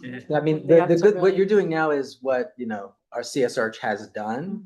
Right. And so there is, Okay. there is a strong point of view on where those tennis courts could be based on all of the feedback we got from the community. Like that lower field we were talking about was talked about being being properly purposed for what it's now being used as a secondary field, and actually duplicating or doubling the two tennis courts where they are now. But that would require us to then rechannel and think about the ways in which we drain. So we have to drain down further to the river, and we have to, you know, so all of these moving parts were connected in a way so that, you know, we could make a decision to sort of, put aside what we've learned about everything that's possible here on the campus to build down someplace else like Mayor's Park or elsewhere. But, you know, we should also be referring to the, you know, the investment that we made in determining what might be best moving forward. It would impact that brook. Yeah, too. it would, and that's Those the big bonds. issue. And So- my sense is that even if we built out these two, it doesn't in any way should, you know, a future community decide that that's where they want to put the next phase, that building out those two courts and thinking about drainage and they go right there next to each other. That's- You know, so it's not, it's not sunk costs. We're not gonna put these in place and then 4 years from now, Right. dig them up and put something else. Correct. So also real quick, Tom, we pay Highlands for golf. We do. And I don't have the fee number for tennis. That's okay. But that's a cost that allows that program to hold matches. We have home matches. Yes, we do. Right. And then, Okay. Mhm. Even though that's not technically in our school district, What's that, Highlands? Yeah. Yeah, we play golf down there. Yeah. but it's not in our school district. That's our home. Oh, Right. of course, Right. it's our course for golf. Is in the Garrison School District. That's interesting. Well, we could effectively do that for tennis. Right. Okay. Thank you. Well, I just really want to know, like, I really appreciated last week as we've continued to think about this, Sean pointing out, and Aggie too, pointing out something that he just said again recently, that as much as we can leave open the possibilities of changing whatever is in the December 2022, I think that's right, campus master plan document, that there was just months and months of work that went into it, and conversations and, you know, and experts and it I'll be honest, it's been a great resource to go to turn to as we've thought about. Anything else on tennis courts? I know we have a couple more slides before we get to the end. Okay for now? Yeah. Thank All right, you. thank Appreciate you. it. Thank you, Tom. Thank you. Thank you, Dave. Thank you. Thank you very Appreciate it. What else we got? Property tax cap. Here we go. As we've talked about for many weeks now, in 25-26, the district passed a budget. based on a 2.8% tax levy limit rather than the 3.38 allowable. This year, our allowable is 5.53. This potential tax levy increase of just about $1.3 million is primarily due to the impact of the borrowings for the capital project. I did run some numbers to be able to show that the tax levy limit would have been around 2.75 if these increased debt service payments were not part of the equation or that calculation that I showed you last week. Foundation aid. As you know, again, we've been speaking about foundation aid. This year's governor's proposal includes a guaranteed minimum 1% increase for all districts. And that is what the governor proposed. So right now I am budgeting that we are going to receive $29,540 additional in foundation aid. Last week, the Assembly and the Senate released what they call their one house budget proposals. And both of those budget proposals did express support for a minimum of 2% increase in foundation aid. So if, when the governor comes back with the executive budget, hopefully very early in April, that would amount to an additional $29,540 because we would be receiving 2% rather than just the 1%. So that would be a help to obviously the budget. And again, our expense-based aid, which is our financial assistance based on our actual expenditures, and it is projected to increase in some areas and decrease in others. It is based on our expenses, and our enrollment is the primary factors that are in that calculation. And we are still expecting a modest increase of just over $5,000 in expense-based aid. Our key figures for next year is what we are proposing is that our budget for 26-27 will be $31.8 million, which is a budget to budget increase of just over $1.7 million. That budget to budget increase is 5.77%, which is the revenue generated from our tax levy increase is just under 1.3 million, or a tax levy increase of 5.53%. And next week we'll have more information, hopefully on next work budget meeting, because hopefully we'll get our final revenue and state aid numbers from the state for me to give you our final revenue projections. We are anticipating 5 ballot propositions this year. Proposition 1 will be our school district budget. Proposition 2 will be our standard school bus vehicle proposition. For this year, we are recommending 1 bus and 2 minivans. This will be tax neutral because the debt from previous borrowings will fall off, and we'll put on new borrowing for that. We are looking to have the replacement of the tennis courts. That will be a $275,000 from our capital reserve. Use of capital reserve does require voter approval. But again, because we already have that money sitting in our capital reserve, it is a tax neutral proposition for our voters. Our 4th proposition, as we've been discussing, is setting up a transportation reserve. It would be another capital reserve that we would have. We would have our current facilities improvement reserve, and this would be one for transportation expenses. I'm recommending a 10-year term with $5 million that we will, slowly add to with either excess fund balance, planned budgetary transactions, or the different ways that we are legally allowed to fund a reserve. And this will start helping us prepare for that zero bus emission mandate and all of the different infrastructure needs, the buses, possible changes to the garage, the charging stations, all the different things that will be needed by the districts to start that process. If by chance something changes and there is a delay in the mandate, we can always use those funds to purchase a bus outright or different capital transportation needs that the district may have. And then the 5th proposition will be the Butterfield Library. They have come back to us with a modest increase in their request for funding for next year. It's not a component of the Haldane budget, but it is something that when a library asks the school district to put it on the ballot, we are required to do so. The library is facing a decline in their funding from their passport process.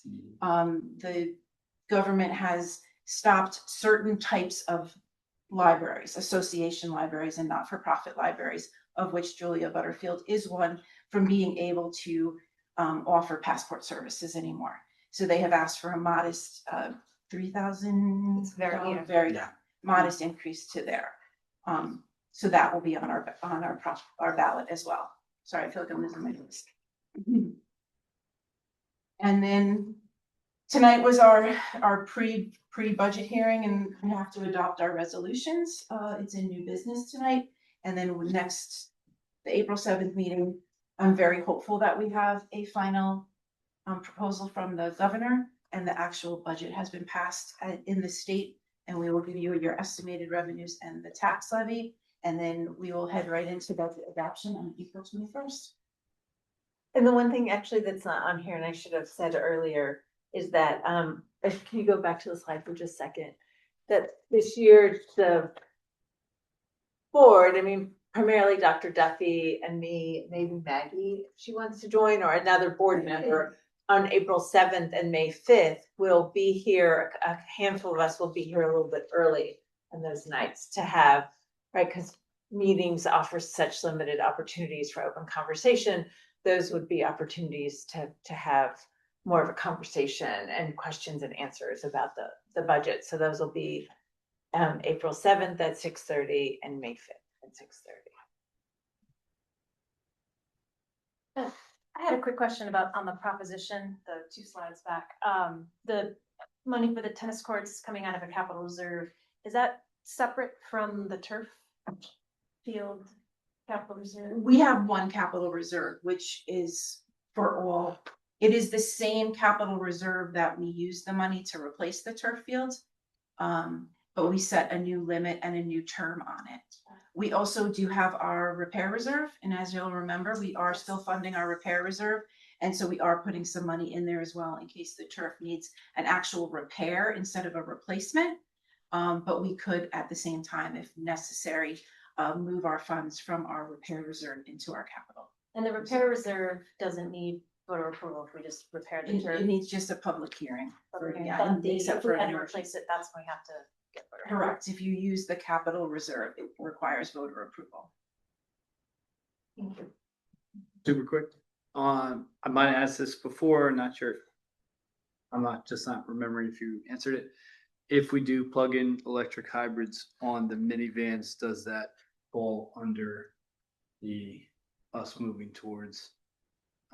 The minivans are, even though we use them for student transport, they are not part of the Buses. Can't be buses. Gotcha. Of course they thought that, of course. Still wouldn't be a bad idea. No, absolutely. And we do have a plug-in, right? It's a plug-in hybrid. It's a. Yes. We have one, yeah. Oh, I think I can imagine there would be questions about that could come up. So would be good for us to know, like, do we have plans for like what kinds of minivan, right? We know that the plan is to buy a diesel bus, given And it's a the small reality, bus. a small bus, but still. But what the plans are for the minivans, are they? When we hybrids, just are they not? purchased the minivan this year, we had, they're hard to find right now. Yeah. And so it will really depend on What's available. what's available and at the time that we actually need urgently to replace it. Gotta buy it. Right, gotcha. Yeah. Okay. Right now, our 4 are like Pacificas or the Voyager style, the Chrysler Yeah. unit. So we try to keep everything the same, but if we have to get something else, Right. because that's the only thing available. I got you. A useful, I mean, this is perhaps as we start to display this later is we typically have a chart at some point that shows the sort of household, the impact per household. That's the next Right. budget presentation, yes. Right, I figured that it was coming down. Always look forward to seeing that. It's difficult, I think, for someone to imagine what 5% means. Correct. So you see Correct. It's just useful just to. Well, it's 5% levy, not 5% Correct. on your, yeah. Correct. That was a really helpful presentation. I will just want to point out that I did quick math. So the 1% increase in foundation aid, right? It's $29,540. That is one 1/100% of our total budget. Like, it's such a tiny amount of money. You know, I mean, overall, our state aid is much more than that, but that increase is such a tiny, tiny, tiny amount of money. So, thank you so much. Thank Okay. you. Oh, thank you.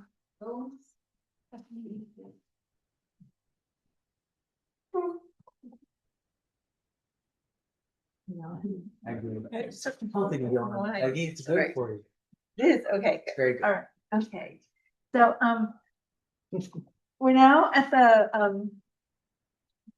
first opportunity for communication from the public. The Haldane Board of Education desires and values input from the entire school community. This first public comment session is reserved for comments on special presentations and active agenda items. For those who wish to address the board, we'd ask you to state your name for the record and then to sign in when you're finished. We'd ask you to keep your remarks to 3 minutes or less, and to refrain from disparaging remarks or discussion of district personnel. And although the board does not engage in dialogue during the communication from the public session, please know that we're listening, and we'd have somebody reach out to you. When you pick the short straw. My name You're gonna miss some of these. You want to run for the board? Thank you. Oh, yeah. Very, very my name is Katie McInnes, and first, before I dive in a little bit, just for a few minutes, again, thank you again for your listening ears and being open. And obviously, this is a very, very difficult process. So, having said that, I do implore the board to take a hard, thoughtful, and thorough relook at the expansive alternative that you may or may have not had a look at, that we've proposed, that is an alternative to the master plan. And all the research and investigating we've done, proposed master plan for the tennis courts is an astronomical cost to figure out the retention pond issue and to cantilever, I think is the word, courts over that is, for our small school and what our community needs are, just doesn't seem tangible. The reality is that we can't create space where there isn't. And when we're asking our community to fund it, I find that that's a really, really big ask. And it's a beautiful drawing, but I don't see it as a realistic option. That's why we have a partnership with Mayor's Park, and we don't really have a partnership with Phillipstown Park for after school. The Guffs field is underutilized, and I do think that there are still avenues we can explore to allow our teams, especially the modified sports, which I loved. It was a big, big benefit for my kids to have that exposure early on. So I do emphasize, especially with the Mayor's Park back in order again, to have that as an option. I do agree that our campus cannot encompass it all. So I really do ask that you explore and consider what's benefiting our community. Yes, the Highlands has tennis courts. They are not available to our community. What benefits our community, what benefits our taxpayers, because they're paying for all of this, which I'm now realizing you guys have the hardest job in this town, and what benefits our students best, not just the high school tennis team, but the PE program and all the kids that in our community who want to play tennis, who want to learn how to play tennis, and our girls and our students who are eager to pass it on and to expand the program. And that is one reason why I go back to the timeliness of this, because the USTA, if they see a larger project that is expansive, meaning adding and not just replacing, we will get a lot more money. We could put another court across the street and at no money, we could get it all funded. So I just want to express that this expansion we propose, and what has been proposed in the past on old, Joe Curto, who everybody knows, sent me a file of showing courts across the street right where we proposed them years back. It's no additional cost to the school or to the community. And I believe in equity for all sports. But I do think that in looking at our community and our small town and our small school, that the most accessible and utilized of any sport is tennis. And I think at any age, and I think that by not just fixing, but expanding, it's giving back to our community. The community will see it, they will feel it, especially when we are heading into an increase. And I think that they appreciate that every year that they are approving, thankfully, very enthusiastically and over at a high percentage, that it's showing that we're listening and it's giving them something tangible to also have use of those facilities that are right here in our town. And that is all I have to say. So thank you very much. Thank you.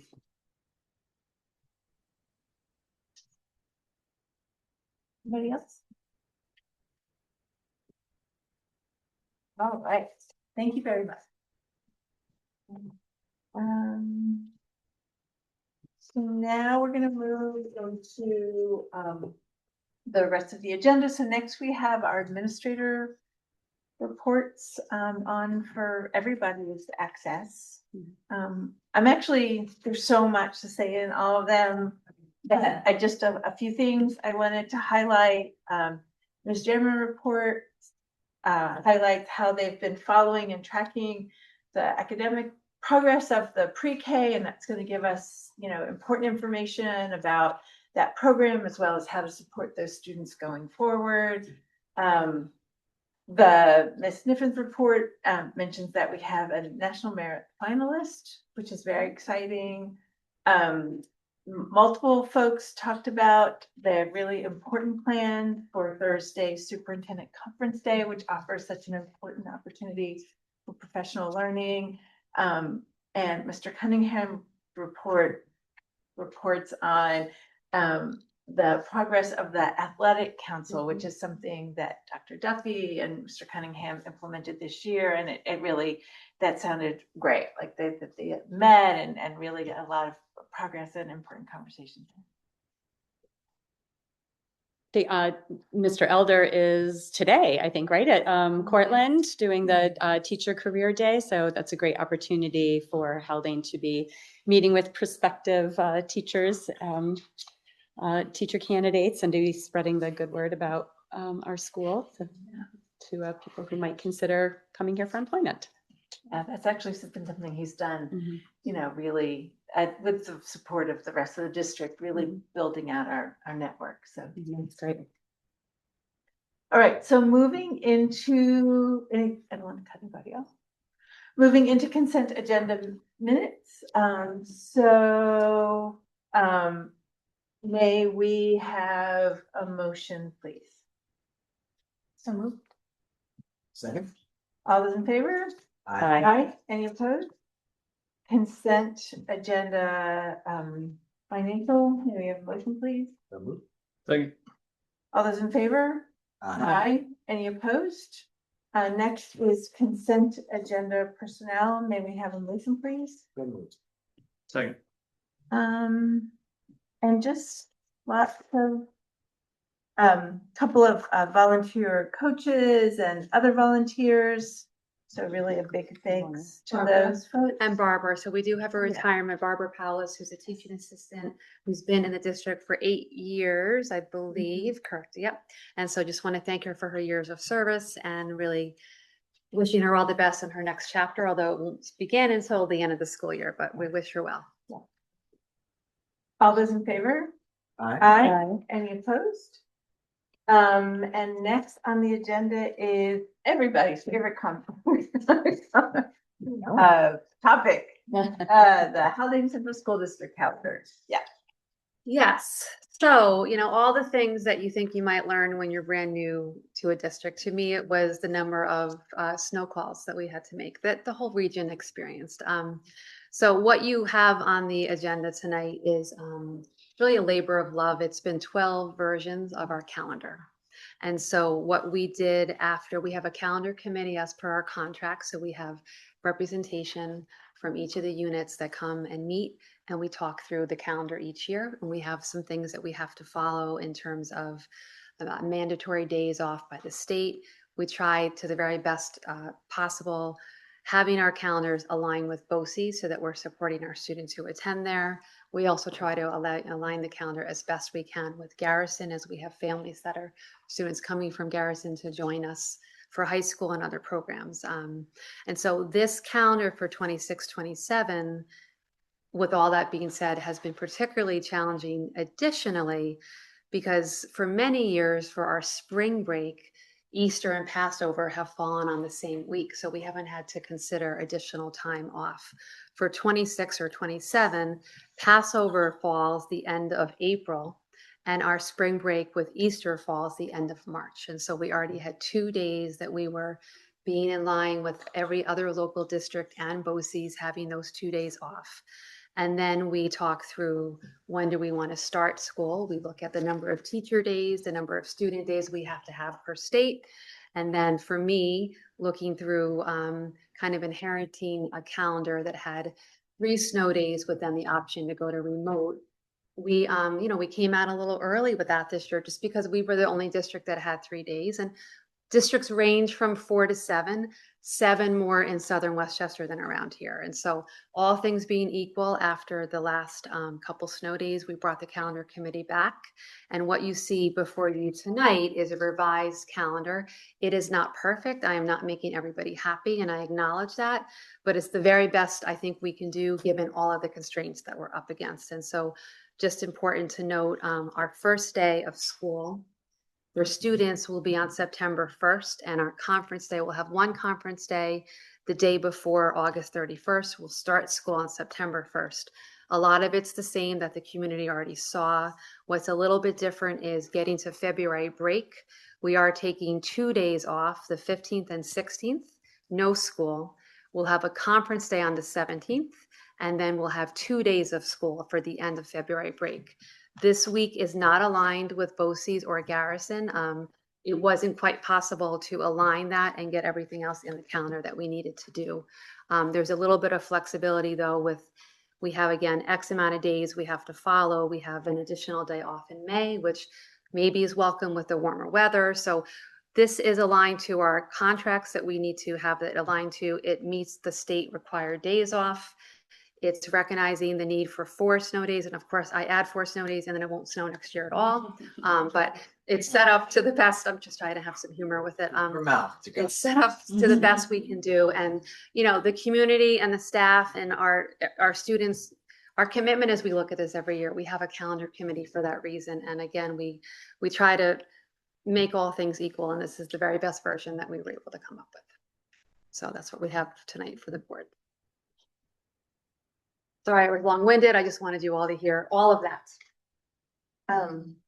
Although actually, I think I may have screwed up because we should have read the resolution first and had a Me talking. motion. That was my fault. Okay, I'm not gonna repeat myself. That's my fault. Remember everything you said? No. Yeah, I You're on the apologize. clock. Yeah. May we have let's hear the recommended action.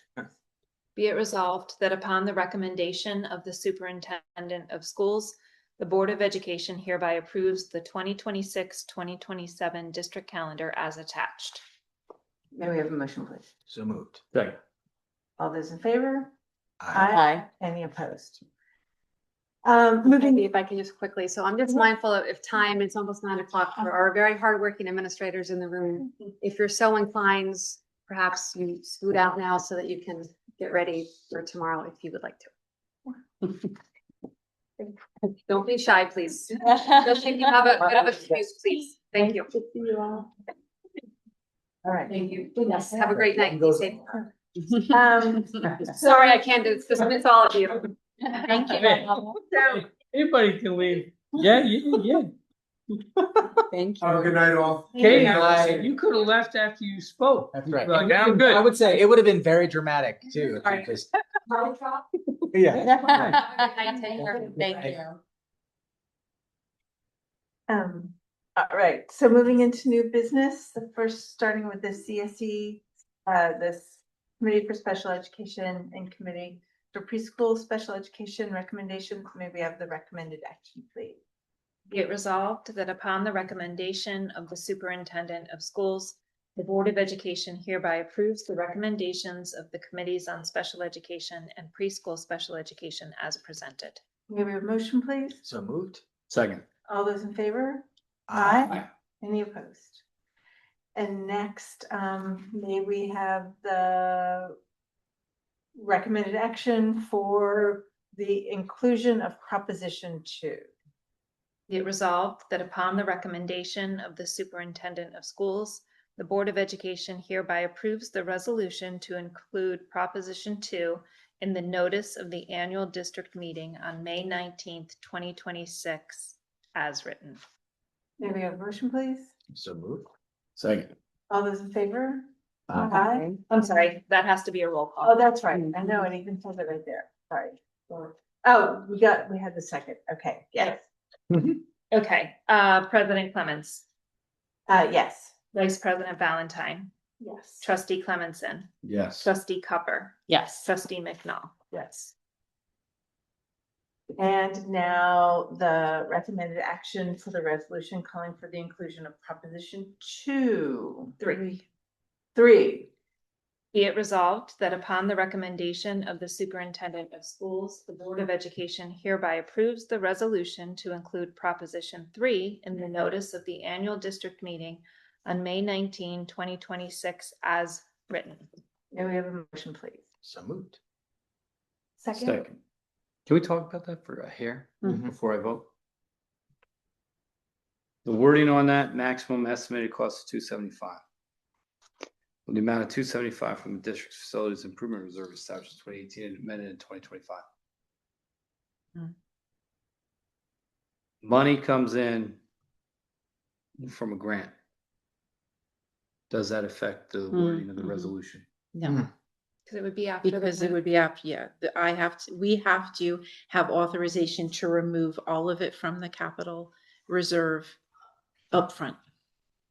So it does not change it. Which is why. And that ties you in to us. Okay. For us to do it, we have to remove the entire 275 and pay for it all upfront. I get that. And then But you could only pull out 275. If this is what we put on the If this ballot, is what- yes. That's right. And 275 is the cost that we have from the contractor for the replacement of the 2 courts. Yeah, so it hems you in. Without giving you an out. So that there's no flexibility. Of change of, Not doing it or doing more? Doing more. yeah. Correct. Yeah. So So, this was worded. yeah. So. Not through this vehicle. You can Right. do it through this vehicle. More. Yeah. But there's still the opportunity going forward to do additional, like, I think I want to be a little bit more clear on what the proposal that was presented. What are they asking for? Like, they're basically saying, let's not do this strategic plan. Let's do something completely different, which would mean not replacing the courts as they are now, but to wait on this proposal and to do something completely different that would be longer term. I'm a little unclear. Sure, so, yeah, so one thought was to do the 2 that we're talking about, but then to put a third across Mhm. 9D. And then another option was to not do the 2 that we're proposing and do 3 down in the downfield. And so if we do either 2 or 3 from their proposals, 275 won't cut it in the capital reserve. So we would have to pull more money out. I don't think we're prepared tonight to say to the board, go ahead and do that, because if the board would like us to consider to explore reconstructing the 2 and building a third, we have not done our due diligence in looking at where the third court is going, where we are displacing students, the neighbor who's there in terms of the lights that might cause some concerns with the tennis court. So I'm not prepared to say to the board tonight, if you want to go ahead and have us consider reconstruct 2 courts and build a third, that we set up a proposal for tonight for that. I would say we pause and then we go back and do some good planning, and this won't happen for 26, 27. We would put a pause on it and put it up for a capital reserve at a later date. So you just told us that if I don't say 275 to replace the courts now, then you wouldn't seek to fix the courts for the spring, for the fall season? Is that what you said? We would need to do more research into the impact if we're going to add a third court where we are moving all of the students, as Tom was referring to, how the fields are being used. We have not done planning on where students would go. And then I'm calling it light pollution, maybe that's not the correct way. We don't know. Catherine. We don't know in terms of that third court. My suggestion was just to change your maximum number. Mhm, That's all I was suggesting. mhm. If Katie was, if the argument of which Katie suggested was true, and I'm not necessarily saying it's accurate, but she seems to suggest that a third court would be covered by a grant, whether we put it in or not. But the vehicle, in order to do that, in order to get that grant money, would be that the district would have to put out the money first. But the 275 number would prevent you from doing that. Right. So my suggestion doesn't cover the third my part. suggestion was merely, or that your number, the wording is a maximum. But are you concerned with the fact that you would be saying that an estimated cost of 275, you would not be going out to the district with which would be a proper number, right? So you have a number, meaning you have a quote, 275 is the estimated cost. So you are comfortable going to the voters and saying, we can spend, we're going to spend up to a maximum of 275 because we know that is the expenditure of which is expected For those two of what courts. those two courts of which we're going to have. Yeah. But you do not have you really don't have a specific number for a third court. So you could not, like you said, in your due diligence, go out and just say, let's throw a dart at it and hit it at 450. That would be inappropriate. You have is the- what you're saying. We have an estimate. I think it's a conversation for the board to talk through. So if we're pulling more money out of the reserve, what does that, so we've been planning for the 275 and also being mindful of what is remaining in that fund. If we are looking to pull more out, we just need to talk through that impact. Or how about that? Or also another way Mhm. to discuss this. Is there a way to do a third court through a different vehicle than this proposition? Mhm. Well, so that's when I think we can have a vote to get voter approval on spending a capital reserve anytime. It doesn't just have to be at the May vote, right? Well, we'd have to do a vote. We would have to do a vote, but you can do it anytime. So it would be a separate. There's expenses associated It costs with money. that. It costs money. Yes. It costs more money. Correct. Yeah. I mean, Yeah, but it costs some more money. it costs more. So I guess. So I think I hear what Ezra's saying is like, well, why, if there's this possibility of building a third court and there seems that, that we could do it, why not just increase? What I hear you saying, tell me if I'm wrong, Yeah, is why would we limit this to 275? correct. You're not borrowing 275. And so what I You're would say, suggesting what you can spend. and so what I would say is I think that given that there's a possibility, given there's a lot more work that would need to be done to investigate whether or not we should have a third court and where it would go, I would say to be fiscally responsible and responsible to the community, we need to demonstrate that that's something that we would undertake and propose as a possibility once we've done due diligence and can really articulate what our plan is, rather than saying, well, we want to leave open the possibility, especially in a year For sure. where we're incurring the first big set of loan payments. So That's fair.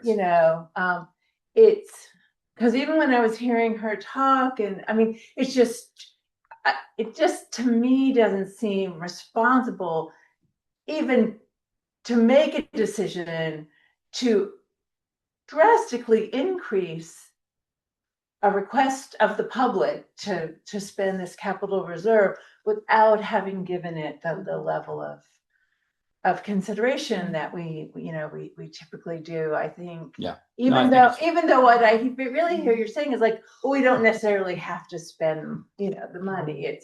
It's still, it's all money. It's still all money from the public. And so, yeah. So anyway. Yeah, But I think But it's I- but- argumentative yeah. to say it's in the best interest of the community. It is the true value proposition that will provide the most. Mhm. I mean, that is just that's up for debate, isn't it? And there are other, I would characterize other cohorts in the district for whom, no matter the way $425,000 magically appears, will say, well, gosh, the program that I have been in is horribly underfunded and Right. serves a lot of kids. Yeah. Right. And I don't see that kind of investment being pursued in a meaningful way here. So for us to make that kind of investment without having an ongoing conversation with the community about why we think this would be appropriate, I think is, Yeah.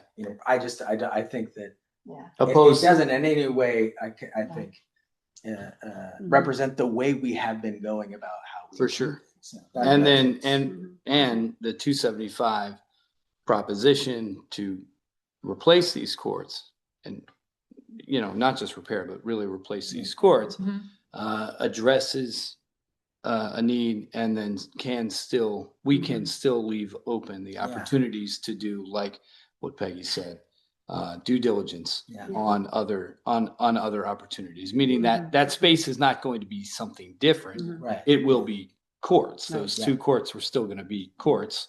Whether or not we have more courts or not is still something of which we can seek. And I think that, we alluded to it and I wasn't very articulate earlier, but just in terms of when we decide what to do, maybe specifically with the tennis courts or the next phase of what we want to spend money on to go out and to have a bond, I think we go back out to a degree, hopefully, or at least discuss here first about how can we engage the community. Maybe their priorities have changed. I think that, that makes a lot of sense. It's just felt very sudden too, right?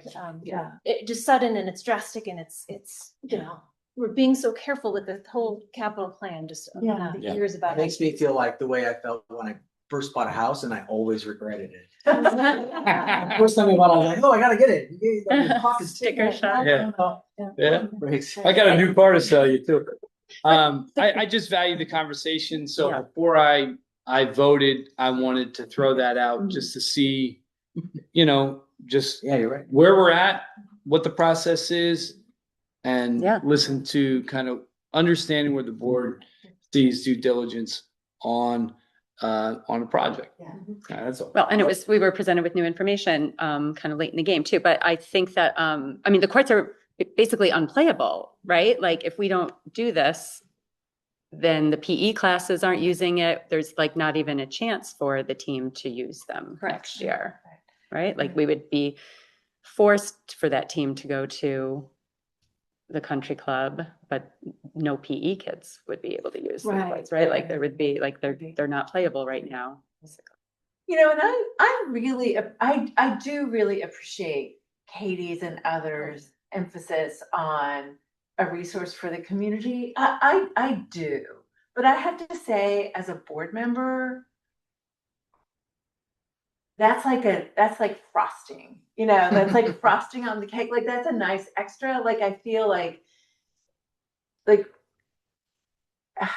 I get how valuable it would be, but I will say that my as long as I'm on the board, which is that much longer, is really going to focus on what's most important for for the students. I mean, and it would be so great to get to the point where we do have these resources that can be more available to the community. And it's great that tennis has been and can continue to be, but it's still, I mean, when it comes to, our limited space, right? Continuing to have that field on the other side of 9D for all the different things Tom mentioned. I mean, I would have never, I wouldn't have known that until I started having these conversations. Like, it seems like in some ways a no-brainer, like there's a space. Why would you put this thing that's so great and we could pay for it? And, kids can use it in the community, can use it. Like, you can't argue the fact that sounds really great, but then you hear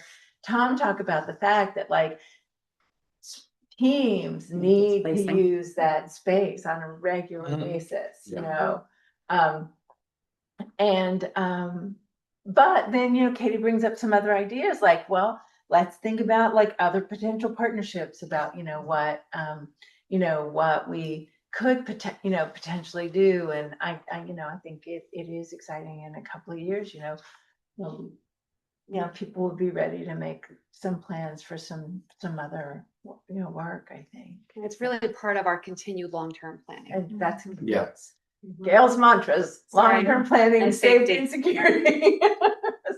Gonna be like a mantras. little, Yeah. but Ezra, I appreciate you Solid. stopping. us. Well, Yep. I come from an educational environment in which the school is a center of the community beyond a school. Mhm. And so I really do get the concept. Yeah.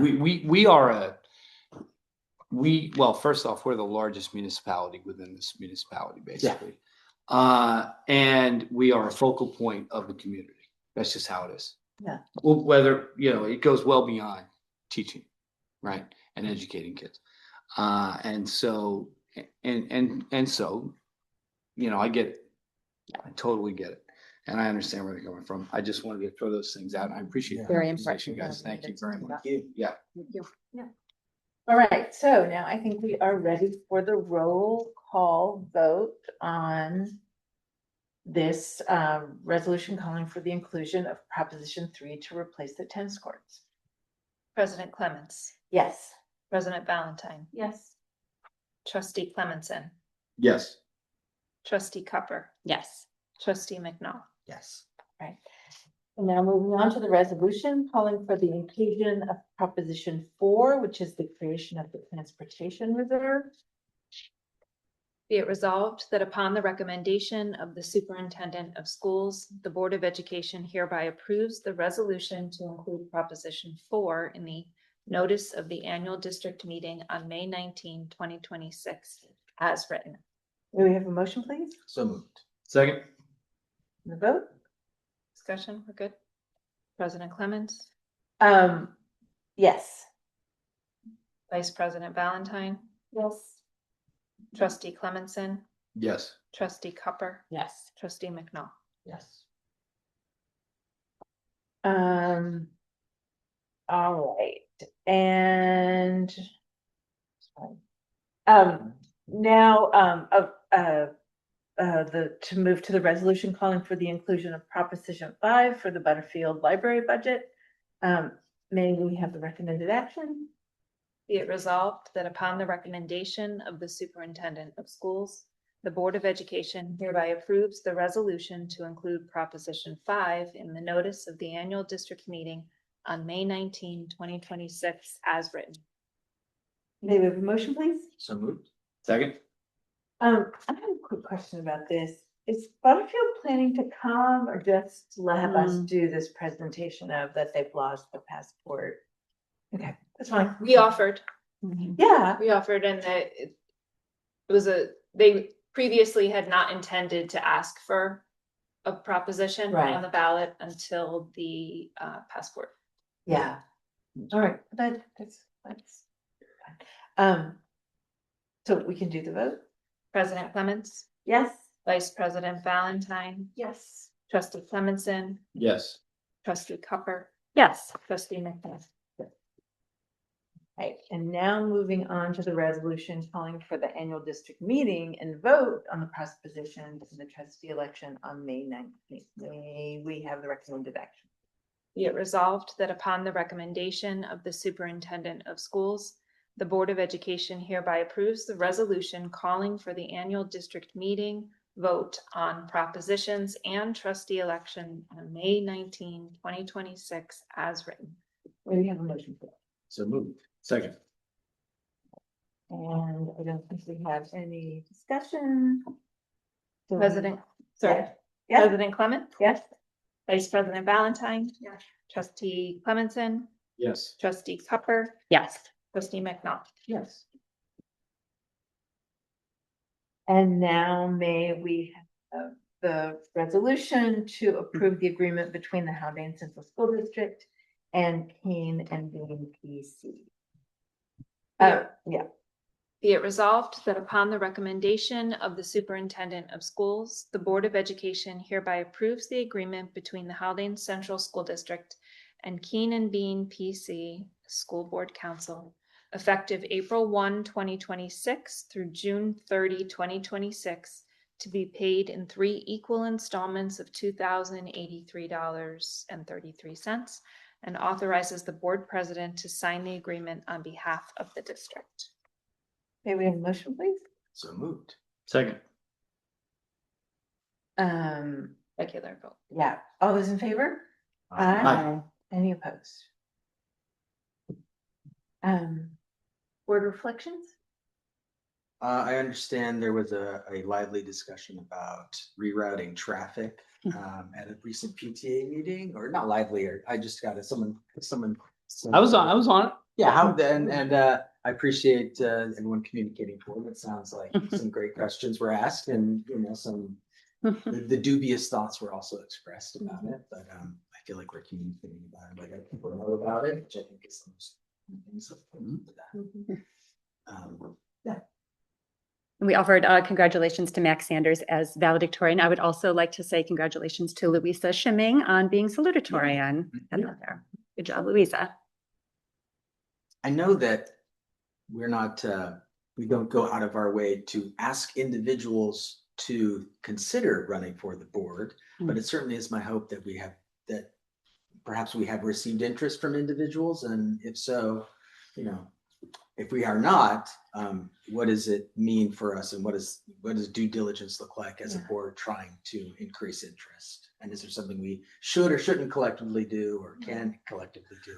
Well, so I think as someone who's served the district for a long time and really has the district's best interests in mind, I am actively talking to people who I think could be interested. I think there is some interest, but I think I really would encourage and have been encouraging. Actually, I think Sean might be the person I reach out to of just like talking up to people who you think might be interested. I mean, I think serving on the board can feel daunting. I think you can ease into it. I think, and I really think, to the extent that people have information, they can make a decision. So, yeah. But nothing that, no big campaigns have Been launched. have started as far as I'm aware of. But yeah, I mean, but obviously, someone doesn't need to be approached by someone on the board to consider running. It's open to everybody who's a voter in the school district. So yeah. This is a chock full meeting. That's my board reflection. Yeah. All right. Anybody else? Okay. So I just want to take a minute to continued thanks to the administrative team. We do go over every budget presentation before we come, and so it's very helpful to just hear feedback, insight, looking at the slides, and just that continued collaboration. So it really is a team effort with the it was nice to have the right people here. Absolutely. I appreciated that. Absolutely. Yeah. The PTA meeting that Sean was referring to, that Ezra did attend as well. It was nice to just give the PTA a quick overview of what the transportation pilot is going to look like. There were some great questions and ongoing discussion. So we are going to continue with our communication efforts. We have a video. It's only a little above 3 minutes or so. So definitely worth to watch that. I'll be going out to the community just to highlight what the pilot is going to be involving. And then we have a 1-page flyer that will be going out to the local neighbors who feel maybe more directly impacted by some of the changes, and then additional communication as we go. There will be an opportunity, Megan already created on the website, a chance for community to be able to give feedback. So as I mentioned, the PTA, it is a pilot. So we are testing and trying something out. And then we will use the feedback to kind of make changes as needed moving forward. And last but not least, it was St. Patrick's Day today. So true to what I said a year ago to all of you. I did dance this morning for the pre-K, kindergarten, and first grade. They were absolutely adorable. The adults did not want to dance. So next year, if you happen to be in the gym at the time, you will be learning a little bit, but I danced a little. We talked about the holiday. I asked the students, what day is it? So in addition to St. Patrick's Day, it's Leprechaun's Day for our pre-K students. It's just lovely. Megan did a nice social media post out. So if you would like to see me dancing as an older woman very slowly, I did do a dance with the student. It was just lovely to be able to share part of who I am with the community. So I mean, every day is Irish Day to me or Leprechaun Day to me, but I appreciated having the time with the community. Yeah, no, thank you for thanking the administrative team. You know, I think I'm always so careful to thank, you know, you and Catherine, but it really is, I do truly understand that it is a much bigger group effort to get there. So, yeah, I appreciate you pointing that out. All right. So, I move to adjourn the meeting. May we have a second, please? Thank All those in favor? Aye. Any opposed? Thank you, everybody. Thank you so much. Good night. Good. Good. Thank you, Julia.